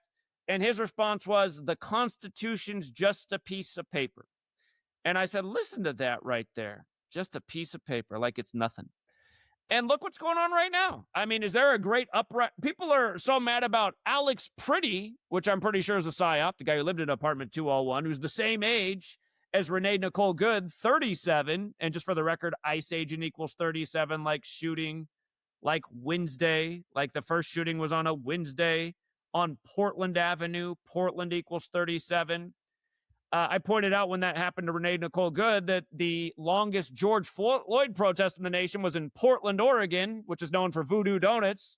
This time, Alex Pretty gets shot in front of the donut shop. And again, Renee Good liked to dissect pigs. I think we all know the joke about cops and pigs and donuts. Again, these are psyops. But my point is, people are all talking about this. I don't see any outrage on the streets right now over the new. Well, there probably are people that are mad, but I see everything on social media is about Alex Pretty. Should you be mad that ICE just said they can raid anybody's home without a warrant? To me, that sounds like the scary thing. I made a joke that in 10 years, it might not just be ICE anymore. It might not be just immigrations and custom enforcement. It might be ICE-T, and it might be immigrations, customs, and conspiracy theorist enforcement. You know what I mean? I've seen politicians in recent years on TV talking about people like me, like we're the terrorists that need to be worried about. So, again, today they can raid your home if they think there's an illegal in there. But what is it in the future? You know, I mean, they always start a precedent and then it doesn't get undone. It just progresses further. So, sorry, I'm being long-winded. Oh yeah, well, this is interesting. I'm collecting my thoughts here. I'm just digesting this here. There's something I was going to mention here. Oh yeah. So it seems like this is getting more technocratic. We're entering more and more of a police surveillance state, and this also has me thinking of like Agenda 2030 sort of rhetoric that you hear coming out of the World Economic Forum, things of that nature. Could you perhaps share, if you care to, your kind of thoughts as it relates to where things are headed more, if you can get more granular agendas? You hear about depopulation, you hear about this, that, and the other. Just if where you kind of see things going more or less. Yeah, Agenda 21 and 2030 is the perfect thing to bring up because that is where we're going. Just for the record, Agenda 21, the signing date for all the participating nations, June 13th, the day leaving 201 days left in the year in Rio de Janeiro, which equals 201. That was Agenda 21. Agenda 2030 is what was built onto Agenda 21. It's the continuation of it. And Obama was the president when they had the Agenda 2030 meeting. Obama literally spoke at the Agenda 2030 meeting on his 54th day of being 54 years old. Remember, the Jesuit Order 201, big way, small way, Jesuit Order 54, 201, 54. What date? Not only did he speak there on his 54th day of being 54, he spoke there on September 27th, the anniversary of the Jesuit Order being recognized by the Roman Catholic Church. During the time of Cooties 19, which was simulated with Event 201, there were a lot of articles written about how the silver lining of the Cooties was that a lot of Agenda 21 and 2030 goals were being realized because there was so much less travel and commerce and shopping and greenhouse gas emissions. The Pope wrote encyclicals about his support for what was going on with Cooties and also support for the Green New Deal and essentially Agenda 2030 type stuff.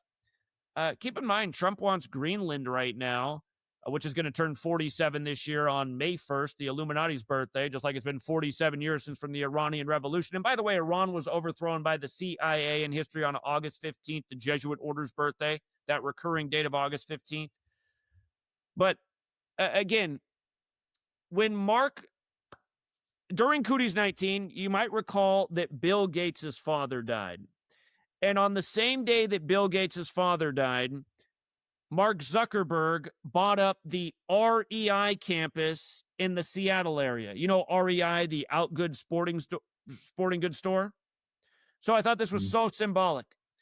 This was before he announced Meta, which is set to go live in 2030. But at the time I said, you see what's going on, you guys? This stuff is just such mockery. On the day that Bill Gates' father dies, Bill Gates, who was one of the co-sponsors of Event 201, And by the way, you guys, Bill Gates, Mark Zuckerberg, all these people, they're actors on the world stage. I mean, Facebook went live the day that DARPA's LifeLog ended. If for people don't know that, look it up. February 4th, 2004, DARPA's LifeLog ends, which is the military technology branch. They had a thing just like Facebook. It just happened to end the day that Facebook launches. I mean, please.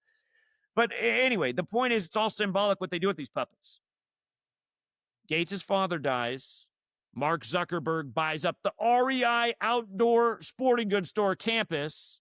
Again, they didn't want us outside back then. I almost got ticketed by a park ranger in that time because I was on a trail that was closed due to Cooties-19. I was like, how crazy is this? I can't be outdoors on a trail?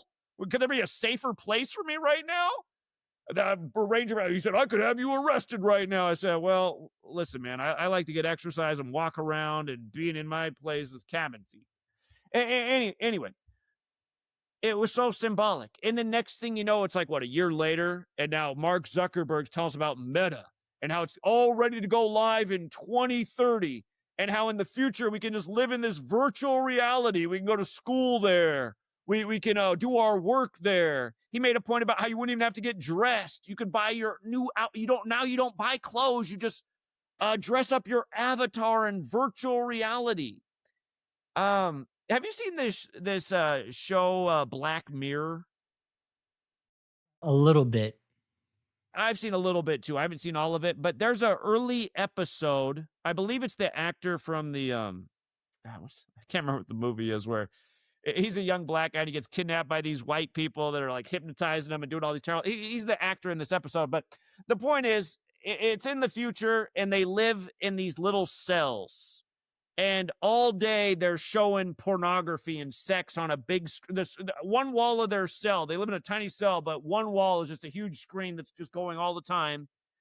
And the only break they get in the day is to go outside and go on the treadmill. And the harder they go, the more points they get. And the treadmill is to generate the power for the time. It's like they're living in this.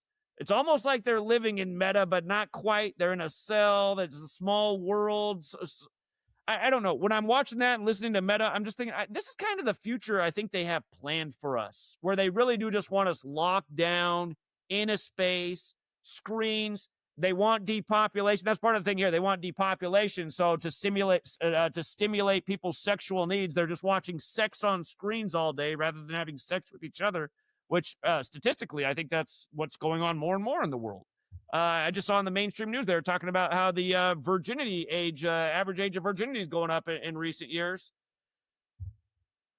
You know, again, there are all these little agendas that are working at us. But when I heard that Meta announcement with having us in virtual reality by 2030, I thought, see, they're telling you the vision they want to get us in. And again, how many of us would want to submit and live in virtual reality all the time? I mean, there might be some people who just go willingly. It might sound great to them because for whatever reason, but imagine how they could get the majority of us there. Again, another type of Cooties-19 type of thing where, by the way, do you know about this pandemic declaration that was agreed to last year on May 20th by the World Health Economic Forum and Bill Gates and all these people? Did you follow that? Mm. They started working on it the weekend that the Russia-Ukraine stuff started. When that war started, they started working on this. So it was like it got buried in the headlines.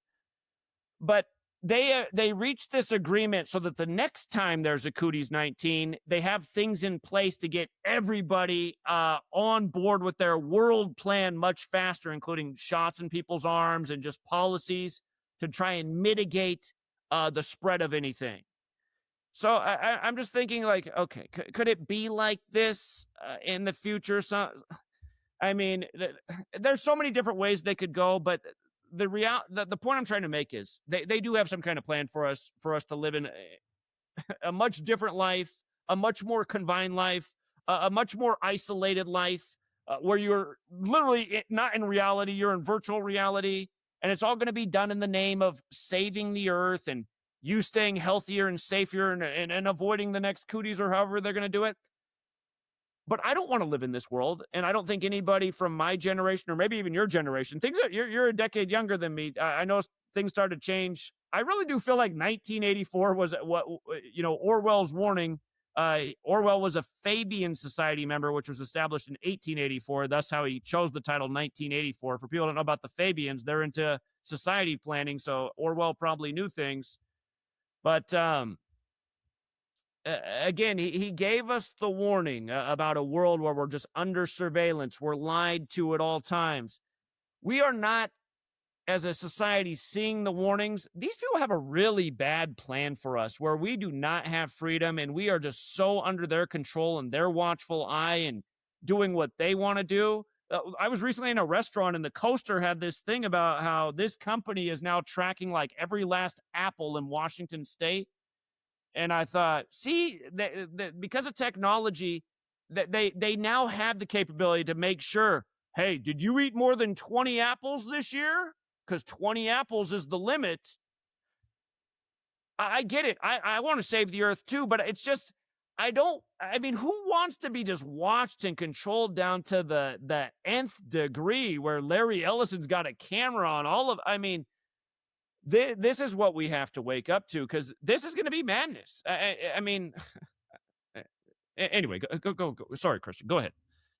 Well, yeah, I mean that's where I'm seeing things going as well. And I'll just comment. I was listening to somebody, and his name eludes me right now. He was Austrian slash British. He died a handful of years ago, and he was very vocal about 5G and things of that nature. Actually, I saw him on. I think this may have been the interview. I saw him on Age of Truth TV, and he met. If I'm not mistaken, he said this. I thought it was very interesting in that, historically, those who governed and ruled sought to and saw favorably the advantage of people, those they govern, having more and more kids, because of course that means more tax revenue, that provides more labor.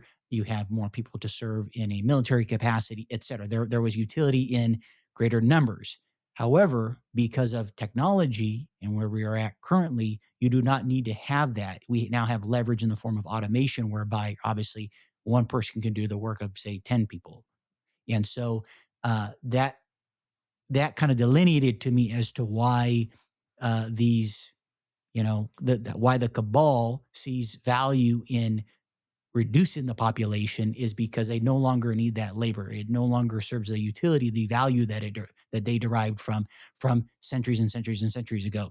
And so I thought that was a very interesting wrinkle to the whole picture.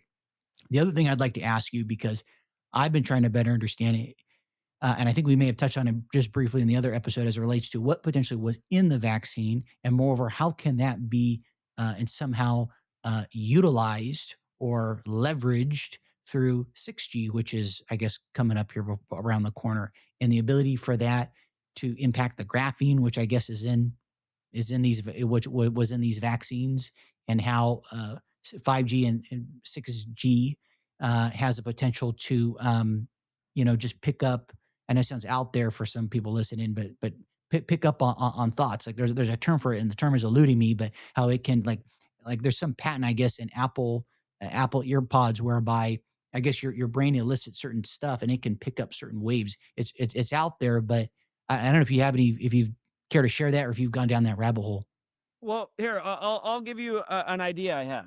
So, in my last book, Number Games, I touched on what I thought was interesting about the rollout of 5G with Cooties 19, because they happened at the same time. And if you recall, at that time, the news was pointing out that, hey, look, Apple and Google are partnering up with the government and the telecommunications companies and using this new technology to now really monitor, are people obeying the rules?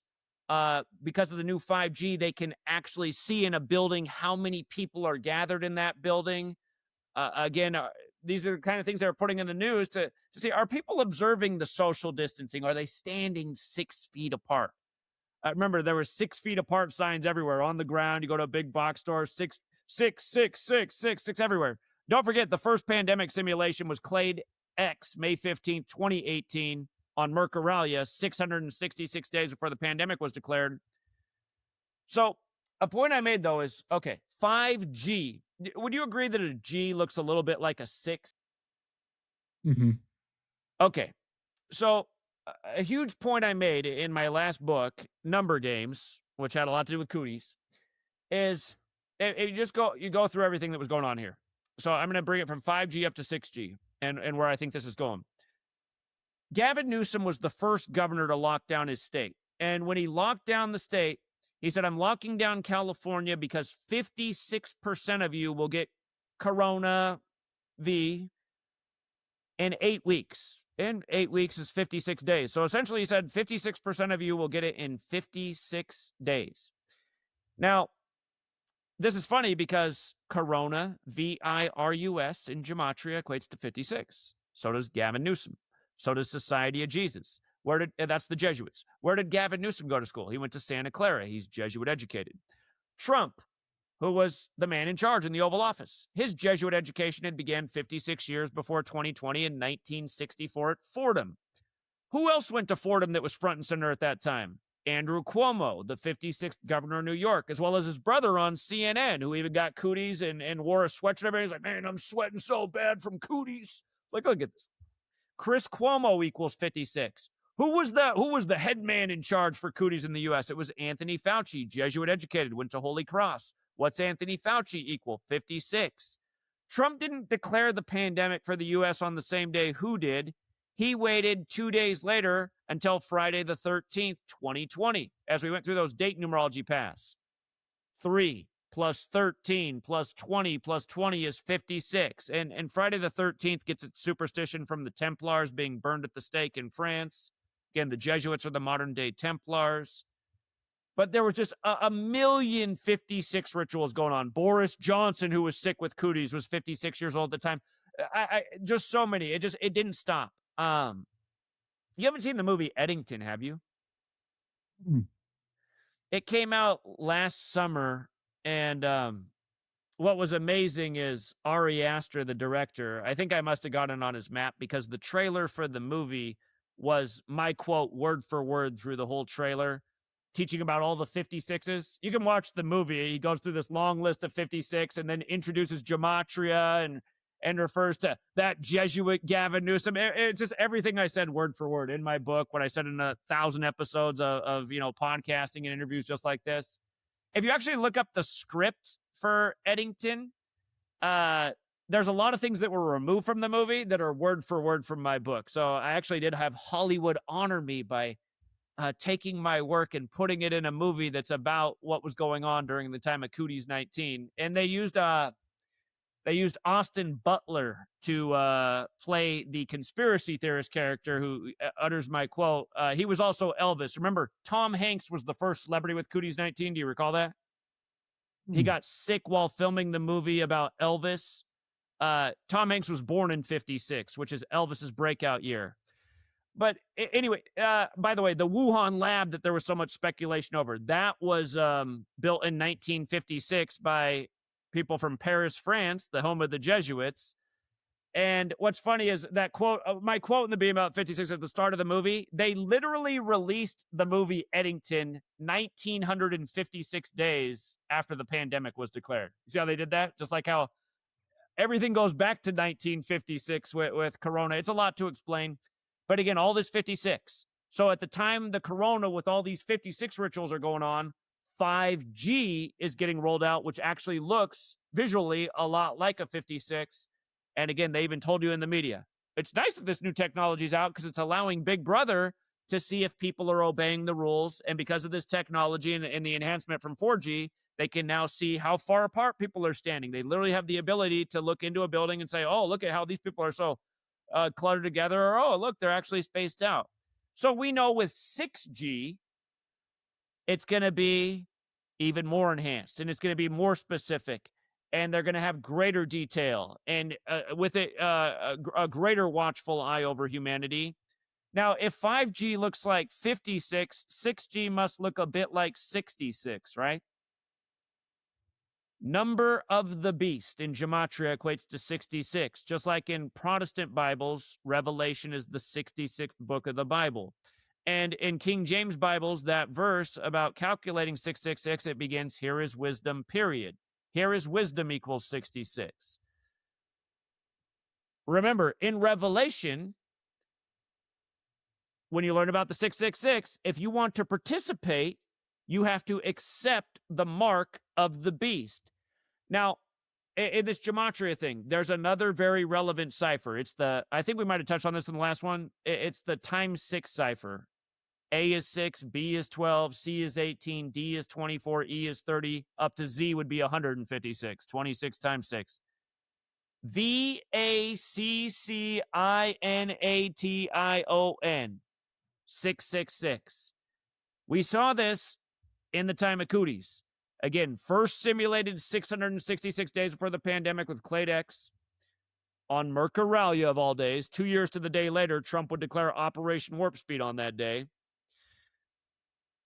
But again, 666, which you must have if you want to buy or sell. And now this 6G thing coming with Number of the Beast.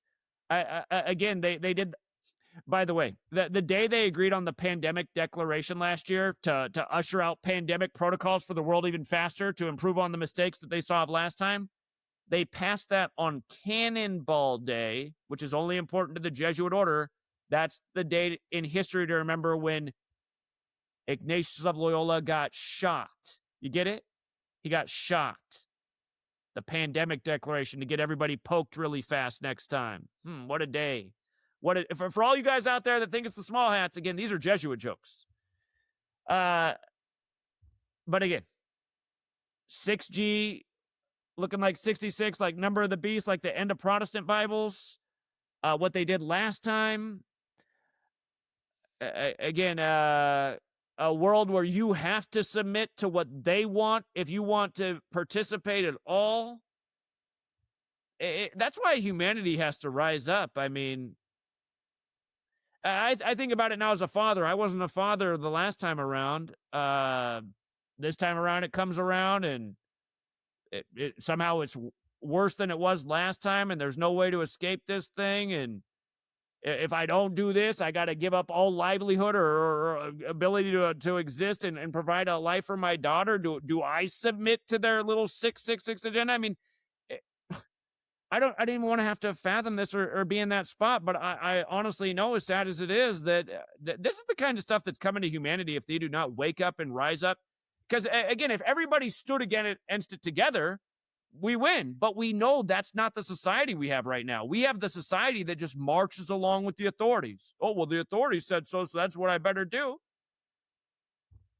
Some people think more people, maybe a little bit more people have woken up, but the way I see it, not nearly enough people have woken up since Cooties 19. Now, we got people like you. That's a great example. My neighbors probably woke up. They're my age. They both got the shots so they could go to Oregon Duck football games. That was the reason they got the shots, because that was the only way to go to games. They both highly regret it now because they both have myocarditis now.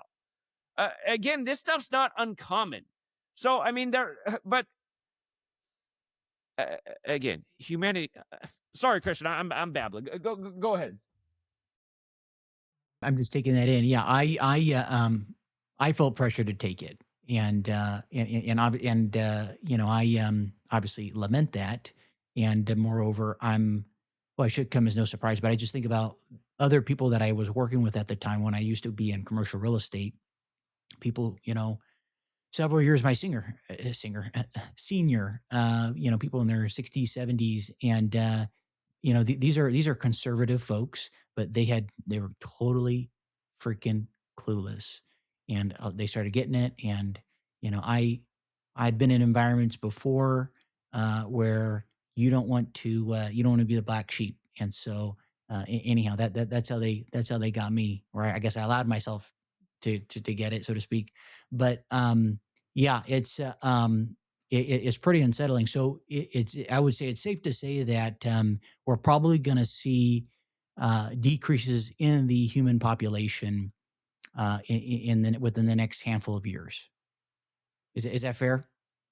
I don't know if I mentioned this last time I was on here. When I lived in Seattle, I had twin sisters that were about 20 years older than me, and they both needed a lot of help. I'd clean the leaves out of their gutters, and they weren't in the best health, but they also weren't in terrible health. Anyway, one of the twin sisters dropped dead of a heart attack on her father's birthday. Her father's still going. He was 90-some years old. He actually died last May 14th, or she died last May 14th on his birthday. They still talk to me. She called me up right after and told me about the tragedy. But what's funny is the sister who was still alive had a massive heart attack and had been supported by the other sister who dropped dead on her father's birthday. Anyway, the reason I'm bringing this up is I feel bad because I used to talk to them about everything when I was their neighbor, but I haven't lived there since 2018. And here I am out on the streets of America warning people and writing books and doing online things. Now I told them about my YouTube channel and to follow the channel, so obviously they didn't, but they called me up when the shots happened. They said, "Hey, Zach, did you get your shot?" And I just, in my mind, I didn't want to tell them what I thought about the shot, but I said, no. And they said, "Oh yeah, we got it." And I said, "Oh, that's great." I didn't want to tell them what I knew because they'd already gotten the shot. Okay. I feel like the mental is important too. I mean, sometimes people just hear bad news and then it makes their health even worse. You stay positive. That's what I'd say for anybody who got the by the way, when you're asking me about graphene and all that, I'm not sure about all that. I think some of these shots were like drawing the short stick. That's what I think. My mother's neighbor, 16-year-old, his girlfriend dropped dead. A 16-year-old girl. My mom's neighbor's son's girlfriend dropped dead at the house. 16. I mean, I never heard of 16-year-old girls having heart attack support. But anyway, my neighbors who one is still alive, the other's dead. I mean, she's only 60. That's not that old. But they're both almost out of here. The other one has not been doing well. There's a lot of stories like this. And the thing is, they smoked. I noticed a lot of people who went down, they were smokers. So it seemed like something about smoking and getting that shot was not a good combination. Obviously, people who were overweight, people who went to the hospitals where there was a $30,000 bounty if they died there, who had their lungs. By the way, a lot of those lung machines have 201 on them. Look it up. Yeah, a lot of them have 201 right on the machine. No joke. It's the model number of the lung pumper, the 201. And again, people would imagine everyone knew this information. They might be looking at it like, wait a minute, 201 was the same. I don't know if I want to get on that machine with that big old 201 on there. But yeah, for people like you, Christian, if you got the shot, they say the best way to get toxins out of your body is by fasting, because that's what your body does, is it goes and looks for the things that aren't supposed to be in there. I actually listened to a doctor a few years back giving that advice for people who got the shot. He thought you could clean up what was in your body by doing some good, serious fasting. I'm not a doctor, so I don't know for sure that's true. He was a doctor who I was listening to. But, as a young, healthy person, which you obviously are, I think you have less to worry about. And now you have more knowledge, so you're more armed for the next time this comes around. But again, the next time this comes around, they're making moves so that people can't get around it. That's what they're trying to do. And everybody better wake up. They do. Again, everybody needs to go listen to Bill Gates' 2010 TED Talk, Innovating to Zero. He gives out his 5 ways to reduce the population of the earth. And the first one is this right here. And again, his father was into eugenics. The space needle's right across the street from the Bill and Melinda Gates Foundation, the world's biggest needle. The mockery couldn't have been any more obvious with Cooties 19. So, yeah. Did I answer your question? Or did I get too tangential again? Yeah, you did. And I was also going to mention person's name eludes me. Another person's name that is not coming to mind. He mentioned about, we're talking about the occult / hermetic, esoteric elements to this whole world and the cabal. That I guess part of this occult or hermetic, whatever he said, is he said that they have to let you know what they're doing. And to the untrained eye, you're oblivious to it. But to someone who has a somewhat trained eye, you can see it. You can decipher whether that's in the music videos or in the television or in the newspaper events, and that's part of some karmic thing, or that it's less of a blowback. This is how he phrased it. I just thought that was an interesting wrinkle to it, in that. The cabal, they have to there's something about it where they need to let you know before they then effectuate an agenda on something. I don't know if you've heard that or if you have any thoughts. I have heard that, and I can't confirm if it's true or not, but I think there must be an element of truth to it. Here's a classic example from the time of Cooties 19. Do you have the Amazon Prime streaming service? I do not. Okay. It was about in the middle of 2020, before the Pokedokes came out. They released a remake of a British show called Utopia. It ran 2 seasons in the UK. It came out in 2013. Are you familiar with the show Utopia? No. listen, you guys, take the time to watch Utopia. Watch both British seasons and then watch the Amazon remake that they were so nice enough to put out during the pandemic. This was the next level mockery. What Utopia is about is a group of billionaires who control the media, who fake a pandemic to mass sterilize the world through VACCINATION because they need to save the earth from climate change. Amazon, by the way, Jeff Bezos turned 56 right at the start of the pandemic. Go figure. Go look at the headline that came out at the end of 2020. 56 new billionaires minted from Cooties 19. It's like, look, God, these people. You know, the guy, Dan Brown, who did the Da Vinci Code about the Illuminati in the church, he turned 56 that year. Melinda Gates, from a family of Jesuit priests who has the same birthday as the Jesuits, August 15th. She turned 56 that year. There were so many 56s with Cooties 19. But Utopia. Again, just unbelievable show to remake during the pandemic. Like, nobody watched it because everybody I talked to, I said, did you watch Utopia? No. Nobody watched this show somehow. But it's not just that. There's so many plot points in Utopia that were just mind-blowing. The billionaires, they're also raising children to be mass shooters in schools. This is a plot point. The billionaires, they're raising children to use in different propaganda in news stories. Here's how they convince the world to take the shot. They have two twin girls, but they don't let the TV audience know that they're twins. They only tell you about one of the girls. So they get the one super sick, and then they put her on TV. And they say, see how bad she looks? This girl's dying. Let me give her the shot. They cut to commercial break. They kill the girl. They kill the twin girl. And then they go get the other twin, the healthy one, who's perfectly fine. And they're like, look at this recovery. You guys need this shot. I was beside myself watching this show. Because, I mean, I was already onto it. But then for them to put out this show, I just thought, this is just like the most wicked, evil mockery there. And meanwhile, you know, mom and pop stores are shut down. They can't work. But Amazon's open. Amazon's, according to the government, what was the terminology they came? I forget what they came up with some terminology for the businesses that were allowed to remain open. Can't remember their little cute terminology. But Amazon, you know, Kroger. Sorry, guys, I'm getting slobbery here. It's the passion. But Amazon, Kroger, Walmart, you know, maybe the essential businesses. They all got to stay open. And Costco, by the way, you guys, I mean, Costco's out of the Seattle area. And look at how many of these things were like headquartered out of Seattle that benefited the most. Costco, Amazon. It's like, do you guys not see it? Do you not see all these Seattle businesses or buddies with Bill Gates? I mean, just next level mockery and evil. But that Utopia show, and the reason I say to watch the 2 British seasons as well as the US season is because it's almost like if a murder happened and you got to hear from different witnesses who saw it but have a little bit different account, because both of the seasons are a little bit different, but they still follow the same story. And I haven't watched it now for over 5 years, but there's other things just the stuff that's in that show is unbelievable. Oh, and also one of the things is there's this rare magazine comic book that wasn't supposed to get out there that has all this predictive programming and like the cabal's plans in it. And some traders got a hold of it. So they send out their murder squad to essentially kill everybody who knows anything about this. You know what I mean? Because it was too much predictive programming. It's not supposed to be out there. So anybody who knows about it, they're getting murdered by the cabal's hit squad. Just a totally unbelievable show. But again, to me, that's something about the karmic thing, because Amazon, you know, Jeff Bezos, Amazon, they say, hey, listen, man, we just put out the show before the shot even went live. You know, you should have watched the show to know what was going on. Billionaires controlling the media. You know, Jeff Bezos had recently just taken over the Washington Post.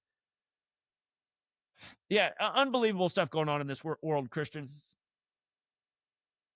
Would you say that people in positions of power, whether they are elected or unelected, would you say some of them are not of this world?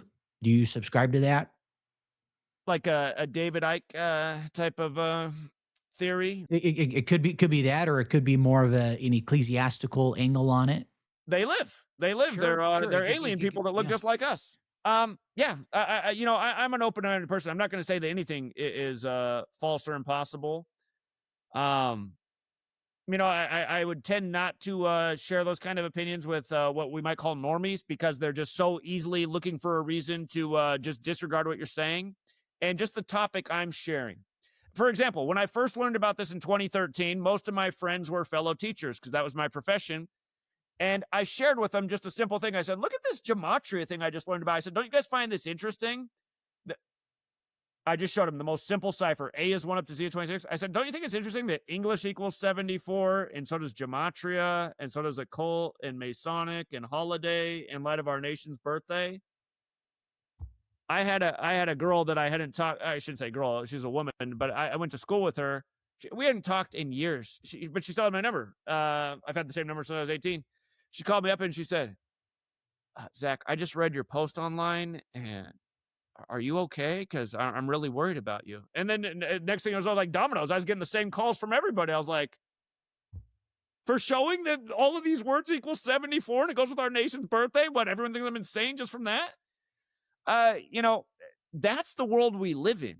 And I was I remember I ended up just deleting my whole Facebook at the time. I was so annoyed because everybody was piling in on me. And I was like, this is, okay. I always knew everybody was closed-minded, but what, showing that A, B, C is 1, 2, 3? I was like, you guys, if you look into Hebrew, this is what they do. Every letter is a number. This isn't like some unheard of thing.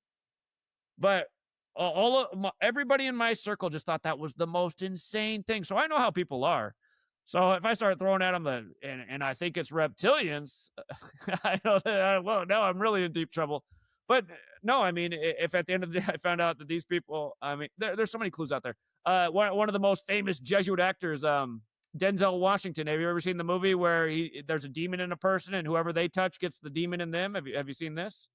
No. I think it's called Fallen. I forget exactly what the name of that movie is. Probably came out 20 years ago. I mean, there's so many.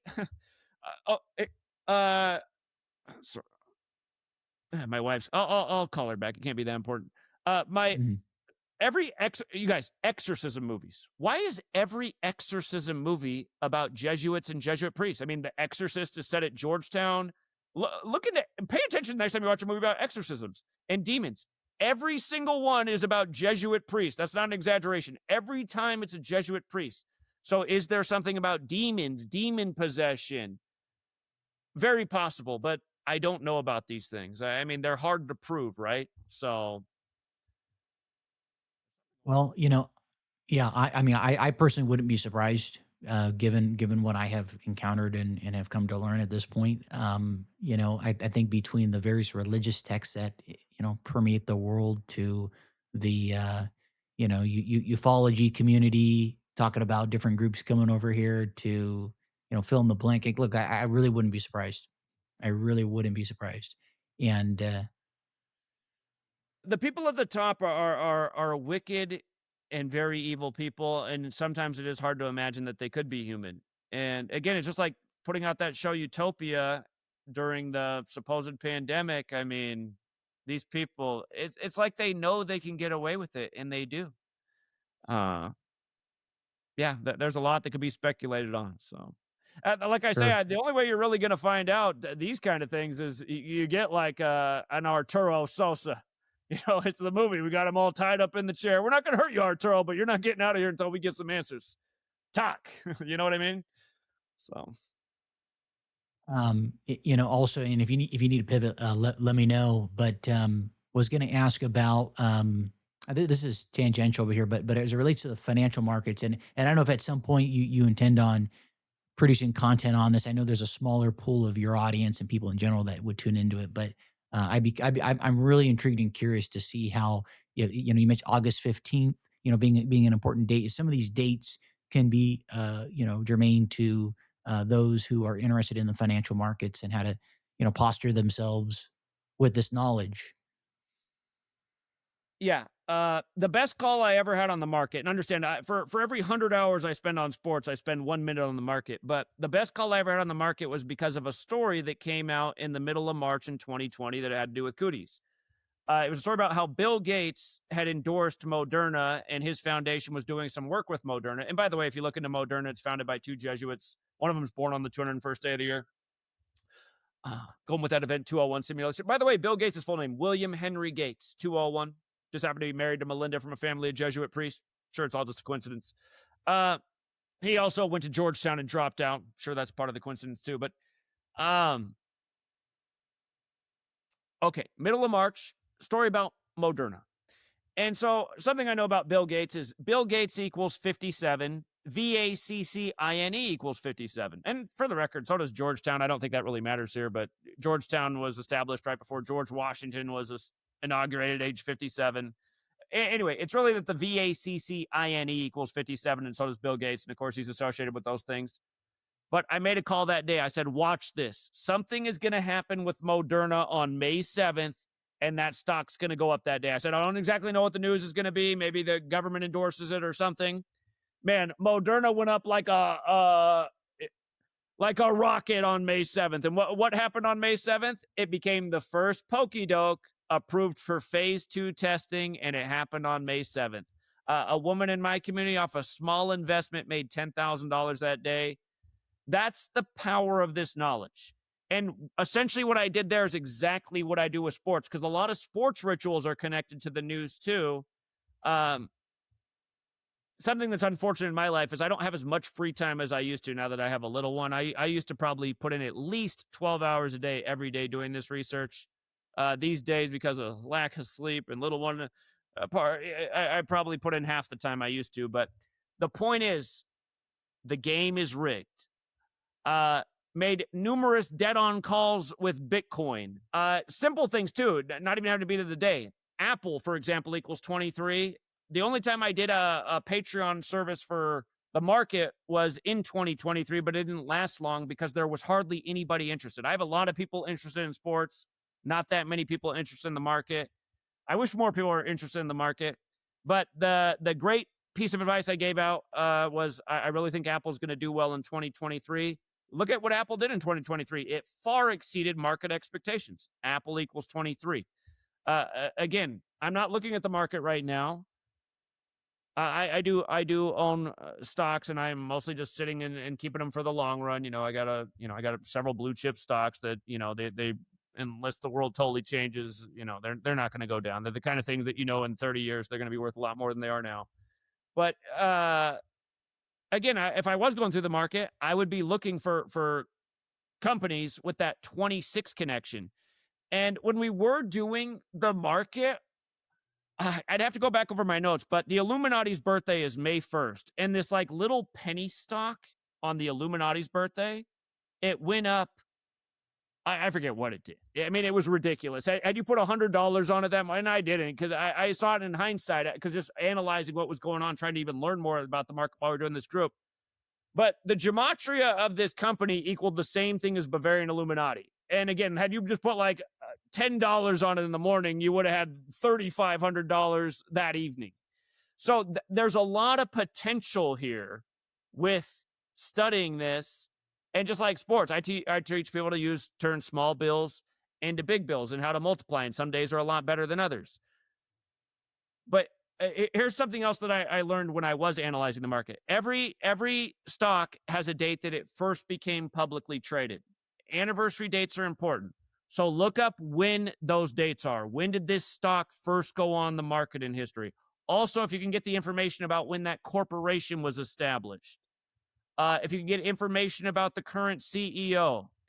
Let's just theoretically say that this company equals 125. That stock, let's say it's at $120. You realize in 2 weeks, it's going to be 125 days after that company's anniversary of going on the market. And you see the trajectory as it has been going up. Could it be at 125 by the time of 125 days after the anniversary? Yes, it very well can. And when you're doing options trading, that kind of information can be awesome. So again, this stuff is really simple. It's, again, learning these ciphers. And the ciphers that matter most are the alphabetic order and the alphabetic order with numerology. The reverse ciphers can also matter, but just like in sports, just stick them with the two most simple. The alphabetic order with numerology, those ciphers, just Apple equals 23 when you take the alphabetic order with numerology applied. Monster year in 2023. So yeah, no, it's just if you ever watch my channel, the way I decode a celebrity's dead, I'm measuring from their birthday, I'm measuring from the anniversary of their big film, and you're just seeing how all these things line up. It'll blow you away. It'll be like, wow, from their birthday to the day they died matches their name, and from the anniversary of that movie to the day they died matches the title of that movie. This stuff happens all the time in the world of celebrity. Just the other day, the actor who portrayed Michael Orr, the football player, Orr, like gold ore, like iron ore, the 49ers, the Gold Rush team who won the Super Bowl on the anniversary of the Gold Rush. Super Bowl 16, like gold equals 16. But Michael Orr, the actor who portrayed him, is dying on his deathbed right now. And from his birthday to the day the news broke 163 days. Michael Orr's full name equals 163. In the same way that happens is the same way a sports game is rigged. From what I discovered in the time I was really studying the market, same type of stuff. Dates, durations, and the numbers hidden behind these words. It's really not that complicated. A few months back, young guy in my community, 20 years old, he did a decode on a stock. And man, I wish I would have took his advice. I didn't think he was wrong. It's just, busy. But he called, he goes, Zach, I figured out this stock. It's about to blow up. And he was giving his whole decode. And I was like, that sounds pretty credible to me. I said, go with your intuition. I should have listened to what he said because the stock went up times 30 the next day. This is a young 20-year-old guy who didn't know anything about the market. He's listening to what I'm saying and he's doing his own homework and research. If you're somebody that has knowledge about these companies, you already got a good hunch, because that's the other thing too. For example, the only professional sport I've never hit a future in is hockey. It's because I don't know anything about hockey. I can do great day to day with hockey games, but I have never hit a future in hockey. I've hit a ton of futures in every other sport because I know a lot about other sports. I know how to play hockey. I actually played left-handed as a righty, funny enough, roller hockey back in the day with rollerblades, but I don't know. I never watched hockey. So anyway, if you have knowledge about things, using the knowledge you already know, having this is an extra layer, a great detective lens for finding those hidden details that can be majorly lucrative, like calling exactly what day you think the Moderna stock's going to blow up, and it does. And if you're doing an options trading, whoa. So anyway. Yeah, I'm just again just kind of digesting everything here as it relates to what you are dispensing. Did it make sense what I said? Were you following what Yeah, I'm saying? yeah, pretty much. I'm trying to think of what else I was going to mention. And how are you on time, by the way? You got to pivot or? I got 40 minutes until I got to pick up my daughter. Okay, okay. Um, gosh, okay. So we cover. I'm looking at my notes here right now. Current events. Obviously, we've got the whole ICE incident happening, or happened, I should say, and presumably more will happen. Um, wow. Okay. So yeah, deciphering the dates, the times. Well, one of the things that I'm getting from all this is obviously not everybody's in a position to be self-employed, but to posture yourself in such a way where people, whether that's an employer or whoever in your life, does not have leverage on you, whether that's to take the vaccine or to comply with this or to do this or that. And so to me, at least, it's further affirmation or confirmation regarding the importance in being as self-sovereign as you can in a world where people are, and that's what I've realized is as time has gone on, as I've done the show, is a lot of people, and again, I get it, not everybody has the luxury, but a lot of people are kind of stuck in the matrix. They can't leave, right? And so they've got that job, and what do they say? 75% of Americans are living paycheck to paycheck, more or less. And you need it, and then because you're in debt because of the car or this or that, it keeps you in the system. You don't have the time or the resources maybe to go start start something on the side to then segue out completely. And the whole system, of course, is a design to just kind of keep you. And I even saw that in the military, for example, which is very, very much kind of like a socialistic system. Ironically, the military has TRICARE, which provides for all your healthcare benefits. A lot of these guys and gals who go in at a young age, they end up having kids. And I would say a good chunk of them, not everybody, but a good chunk is from kind of a salt of the earth, kind of working class, demographic. Not everybody, but I would say that's a good chunk of the military, or decent chunk. And And once you get in that matrix, right, they're providing the housing, medical, you're getting the, your housing, and so I'm just using that as an example. Some in the audience would know what I'm talking about. If they've been in or have family in, but it's just interesting the world that we're in, how it just kind of keeps you in, and it becomes very hard to extricate yourself. Indeed. Indeed.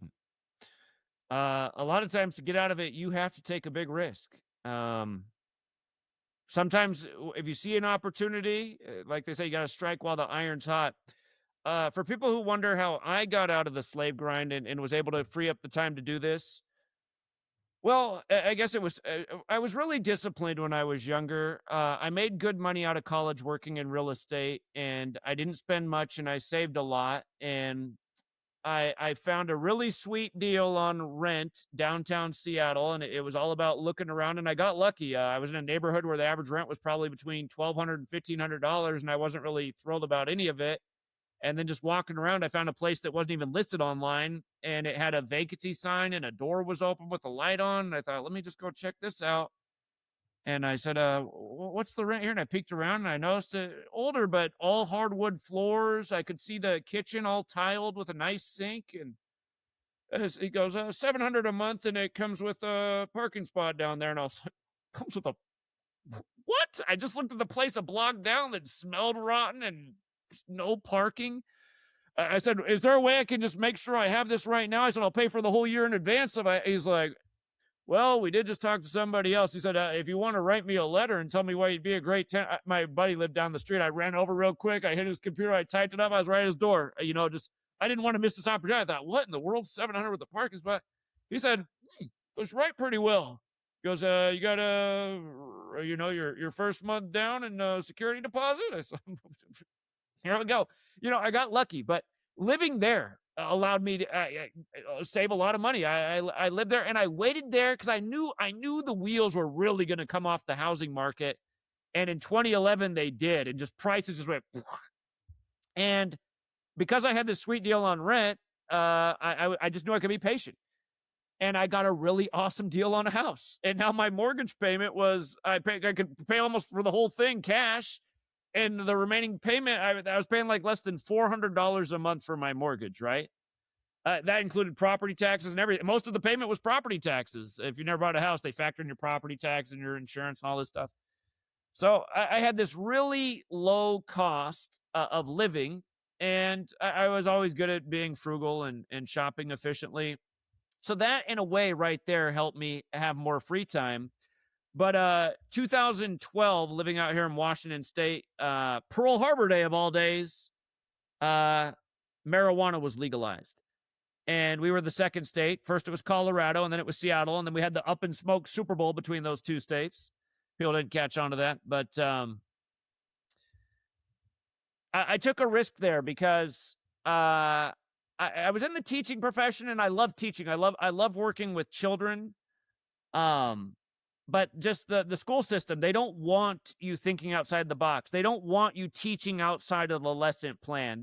On Martin Luther King Jr. Day, you better not teach about Beyond Vietnam, A Time to Break Silence, a speech that almost nobody knows about. It's the speech given a year to the day of MLK's assassination, where he said that he thought the real reason for all the darkness and hatred and division in the country was actually because of our military policy, where we're sending our troops over to fight for lies, and they're learning about those lies, and then they're becoming drug addicts, and they're living with the killing they did and all this darkness, and they're bringing it back into our own communities.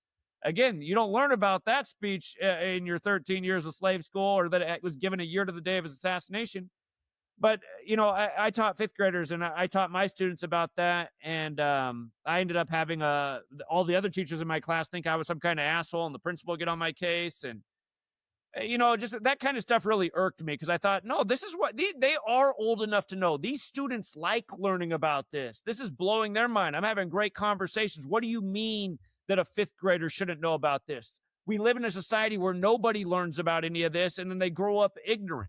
So anyway, I had to get out of the education system, and that was the last year I was in education, the 2011 it was the 2012-2013 school year. I started, and that was a hard thing to do while teaching, because that's taboo, even though it had been legalized. But I started putting a business together to get a medical marijuana delivery service together. And by the time I finished that teaching year, it really took off.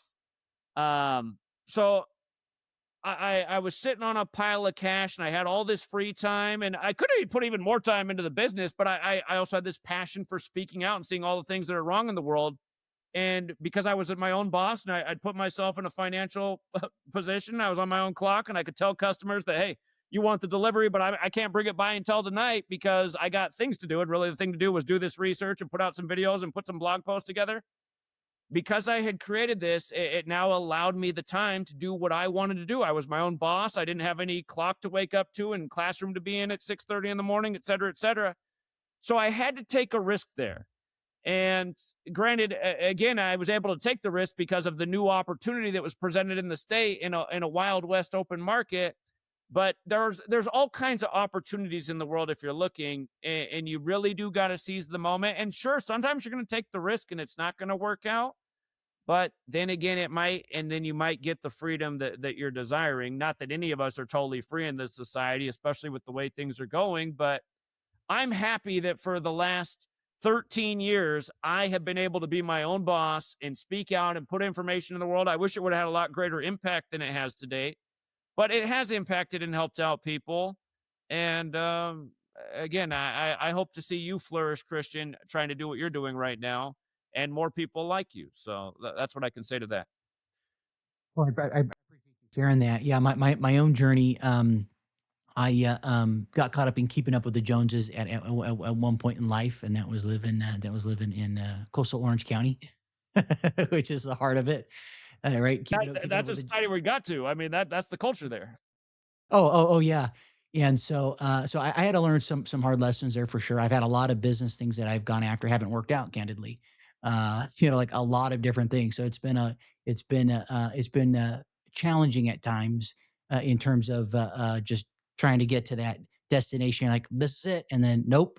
Then you got to pivot, and you're like, okay, this is it. Nope. And after a couple of years, and so it's been an iterative process. But I'm actually rolling out an app. It's called Local Play TV, and yeah, if all goes to plan, it'll change my life, and it basically allows people to watch local television from their phone and That's a from great idea.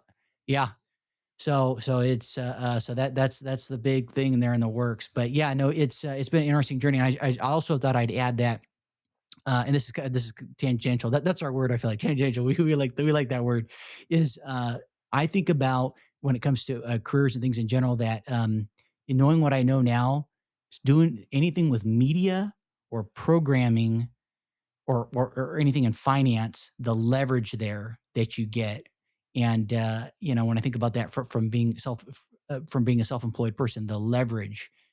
We shoot this video. It has, in theory, minus the censorship, the ability to reach tons of people even as we sleep, just based off of this 2-hour interaction. So knowing that in hindsight, I wish I had been more aware of that sooner. But I guess circling back to kind of the high level overview. So what I'm getting from you is that, and for those in the audience who are hadn't seen the previous episode, uh, big picture mental model. It seems that the Vatican/Jesuit cabal is running the show, at least on the human plane. There's rhetoric that they're controlled, and again, for some people, we'll lose some people in the audience, but that's okay. That they're perhaps controlled by something not of this world. I don't know what it is. We can all speculate. They then use the small hats and other figures to effectuate their agendas.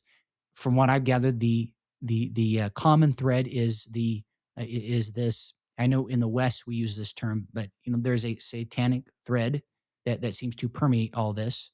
I had another person on who said that, or I've heard people say that the very top of Masonic lodges, if that's the right term, there is a satanic element. Would you? And I'm going to go off for a quick moment and ask you: do you subscribe to that?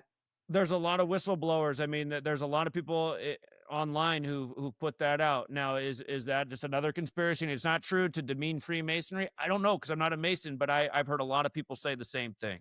So Gotcha. Okay. So then they have used all these, and then obviously they control all these verticals: healthcare, education, banking, finance, etc. And a lot of people are completely clueless to it, that they're utilizing esoteric knowledge, gematria, numerology, that are in alignment with their agendas.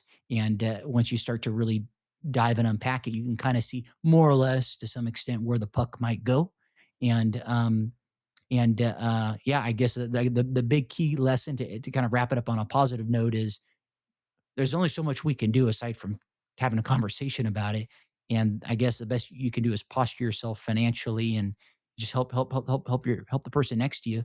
And I do presume that um, because these people are in power, I mean, we're probably going to see more. I think financial engineering. This is all controlled demolition for sure, but we're going to see more of this breakout. And I think things are going to get, I don't mean to put bad juju out there, but I just think candidly, things are going to get hairier. And it's just going to take people like you to, all of us to be vocal about it and to not subscribe to the bullshit.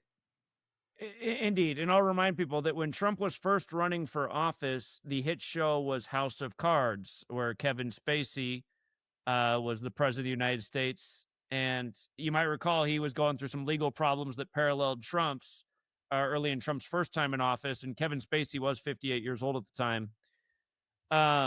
House of Cards, that's terminology for kind of what we're living in now, where a lot of this stuff that's pumped up the market through the roof, it's really pumped up by the Federal Reserve and all the printing of money. And again, we live in such a complicated, nonsensical system where they really can pull out the rug at any day, come up with any story and just tank this. And next thing you know, you thought it just, we see how it is. It's just like how a lot of people's lives were upended during Cooties 19. And again, the people who were impacted the most were the youngest children.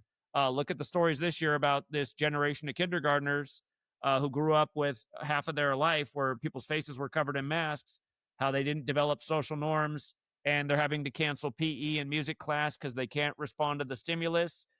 This stuff's been in the mainstream publications. This isn't conspiracy theory stuff. This is stuff that's out there in the news. If you're reading the news, real behavioral problems and consequences from Cooties 19.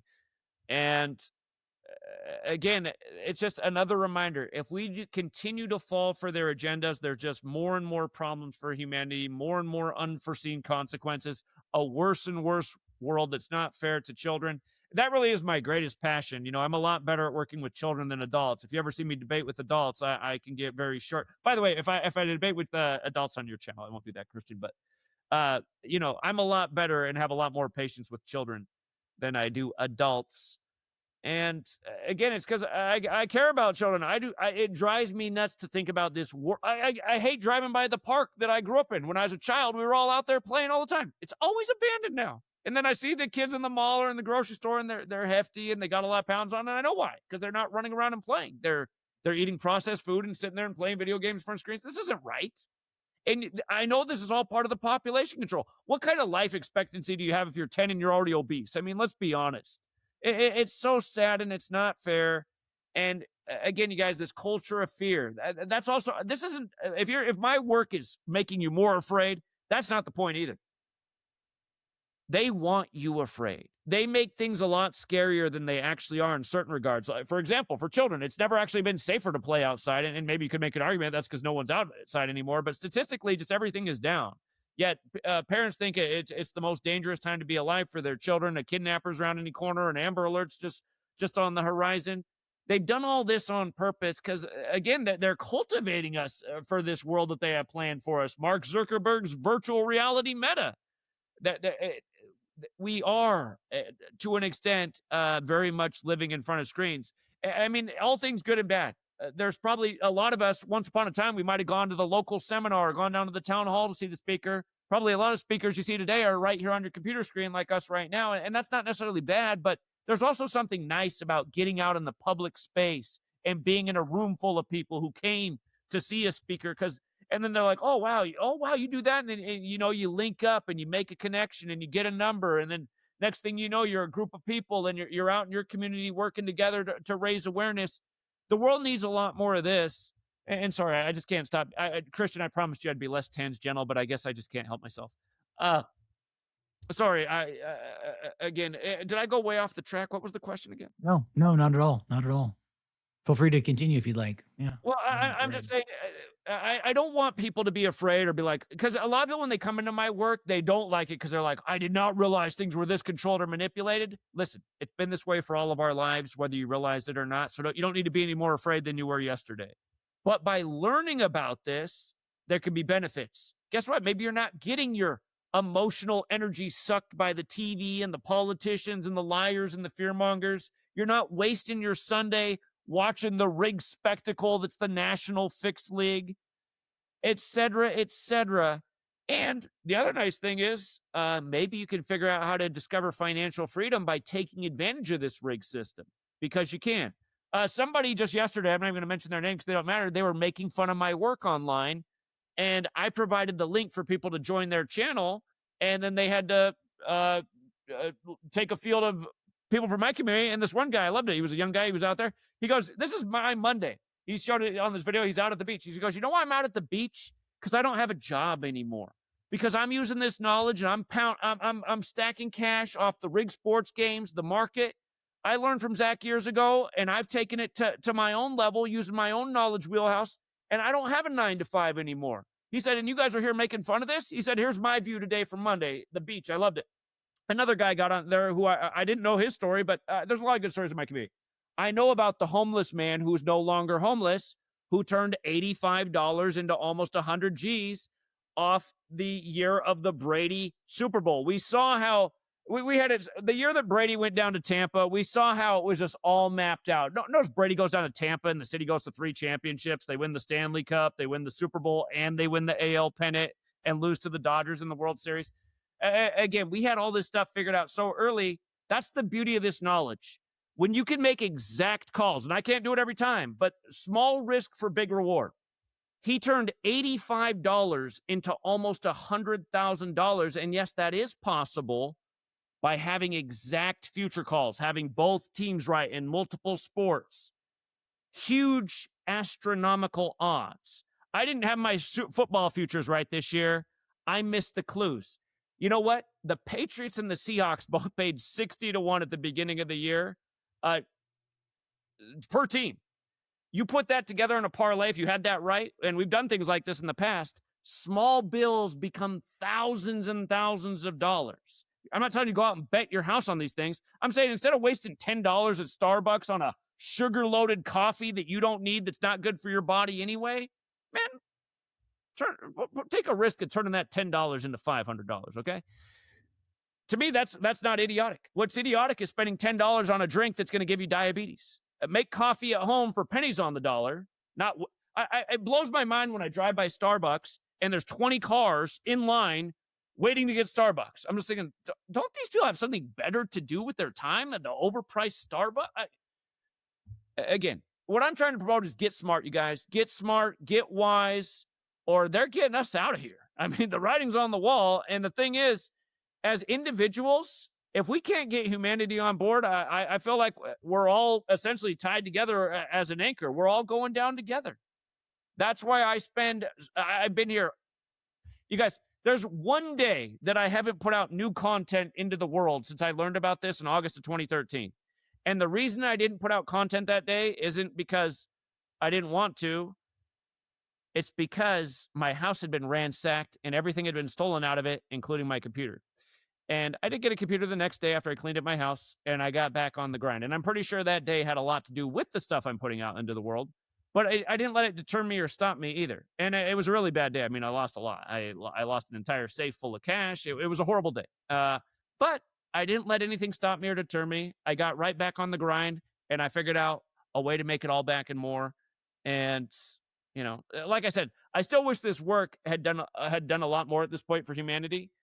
But I feel like giving up and throwing in the towel. I feel like then now I'm part of the problem. Now I mean, if I quit, I'm defeated. And yeah, so anyway, I'm looking at to make a. Did you see that guy this week on Netflix who climbed the Chinese tower? Did you see that? With his bare hands? Alex Hanold or something. He's been famous for 20 years for climbing crazy rocks with no ropes. I mean, just an amazing thing to do. But Again, to the almost all of us, that seems like an impossible feat to climb a 2,000-foot skyscraper with our bare hands and feet, but you just saw him do it. All of us could probably learn to do it if we overcame fear and trained for it. I mean, he's been training for 20 years to do things like that. Instead of saying things are impossible or we can't change the world or it's too big of a problem, you got to quit with the loser mentality and figure out your way to help as much as you can each day. I feel like that is what the call is for humanity. It is a monstrous wall, and we essentially do need to learn to climb barehand up this scary rock wall, but it has to be done, because if not, I mean, they've shown us where they're taking us to, and I don't think any of us want to be there. So to me, it's either, I mean, at least go out with a fight. And I'm saying that to you too, Christian, because I know you're discouraged, and I understand why. Just the same reason I'm discouraged, and every morning I wake up, I think, like, why am I even doing this? I'm so buried in the algorithm. I like, look how crappy my views are. I know, you guys, a decade ago, I got millions of views per month. Right now, they got my channel down, and I'm putting out content every day, 150,000 views a month. I used to do a video a week that would get at least 150,000 views. I'm getting drastically less reach than I used to. But part of me, I'm like, well, maybe the stats are false. Maybe it's not as bad as it looks. Maybe it's actually, again, whatever you have to tell yourself to keep going, humanity does. There's not enough of us who are awake and willing to speak out. Everyone who's out there who's in the boat needs to keep doing it. And if you do have to take a break's fine, but just don't throw in the towel all the way ever. So. Amen to that. Well, I thoroughly enjoyed the conversation that we had, and there's definitely a lot to think about. There's some books that I need to buy. I need to get Manly P. Hall's being one of them, and I need to get the rest of your book, the chapters. There we go. Yep, absolutely. And wow, I'm just. So I'm going to go to the gym after this, and I'm just going to be like thinking about this. I feel like the guy from They Live. I'm just going to be looking around, everyone's just going on with their lives. And I'm just like, wow, there's just this whole other world. Not to imply that I or we have figured it out, but there's a whole nother layer to this reality that people are totally bereft of. But anyhow, Zach, how can people learn more about you and get in touch with you? Yeah, again, if you search my name, Zachary K. Hubbard, you should find access to my social media, my webpage, my book, the write-ups, the haters, the rationale wiki that says I'm a total whack job and lunatic. I mean, it's all out there, and read it all. I mean, come to your own conclusion. But I'm telling you, you learn this knowledge, you learn how to use it. There are, again, it is a major tool with truly limitless potential. And yeah, also, if you search, you can find where you can download my books for free for everybody who's short of change. Again, if you go to that website, Amazon, and type in my name, you can see my books. Just so you know, this book, if you buy it, they've raised the price so much. I guess the cost of everything's up, but they've more than doubled the price of the book since it came out. I don't control the price on Amazon. I get $2 per sale no matter what. Just so you know, I can't control the price. I think they have it up to $25 a book now. You'll see that there's another book series which Christian has. It's my first book, which is actually this one, Letters and Numbers, but it's in a bunch of series because this book is so massive. It has a green cover. If you buy that, just so you know, and I don't mind you helping out this person at all. I gave him permission. Her name is Anne. She lives in Canada. She asked me about 2 years ago if she would mind if she put out that book in smaller editions and put it on Amazon. And I said, go for it. I hope it makes you some nice income. So you're helping out a nice single woman who cares about the work, who's also trying to sustain herself. And I gave her the option. Yeah, you can sell my book. It does say my name on there. You'd think I put it up there, but it actually helps her out. Just in case you do want to directly help me, I mean, buy this, and I don't need any help, you guys. I don't need any help. So go help Ann out. Letters and Numbers is the first book I wrote. If I wrote it today, I would have definitely written it differently. But I think the first chapter of Letters and Numbers is a must read for anybody curious about this. It explains why there's 26 letters in the English alphabet and how profound that number 26 is. Again, for anyone who's familiar with the Bible, God makes Adam in the 26th verse. In Hebrew, the original language of the Torah was written in, the 4-letter name of God equals 26. In English, G-O-D. G's the 7th letter, O's the 15th, D's the 4th, 26. Adam also has the 26 connection. Go figure. But there's so much magic to that number 26. It really is mind-blowing, and you start to see that the numbers that they've assigned, there's a reason. I'll have you read the chapter if you're interested, but just for example, there's 206 bones in an adult body. You know, and numerology is 0 is a null value, so 206 is a lot like 26. And funny enough, in Gematria, Masonic temple equals 206, going with the motto, the body is the temple. And again, Masonry is based in Kabbalah, where this whole thing of letters and numbers comes from. But the magic of 26, it'll blow you away. You know, names like Jordan and Brian equal 26. And we all know what happened to Kobe on January 26th on the anniversary of the death of Bear Bryant.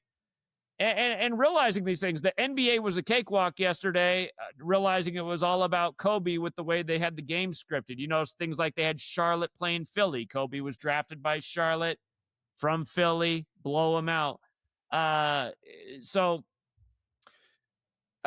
notice, if you go look at Philly's record yesterday, they stayed on 24 wins and I think 8 road wins, like Kobe's jersey numbers, 24-8. Again, you'll start to realize numbers are so important, from the rig sports to the rigged elections to the rigged news. And don't forget, the Masons, they etch on the temple, all is number, the Pythagoras quote, and modern Freemasonry very much is a Jesuit creation. So that was a long response for where they can find my work. I'm sorry, Christian. I do got to tell you, since you brought up the gym, since I came across your show, when I was at the gym before, I'd be listening to music. I have not listened to music for weeks in the gyms. What I've been listening to is I'm going through your whole podcast set. I just been listening to your interviews in the gym, and you got a lot of them, so I still got a ways to go. So I hope you do get out some more, because pretty soon I'm going to need some new content. I don't want to listen to my own interview, but anyway, I appreciate it, Christian. Yeah. Oh my gosh. Well, that you're gonna hear some of the older episodes I did too. But I noticed you Zach, you weren't doing the truth thing at the beginning. I saw that. It was more of a financial thing, so which is fine. That's correct. Yeah.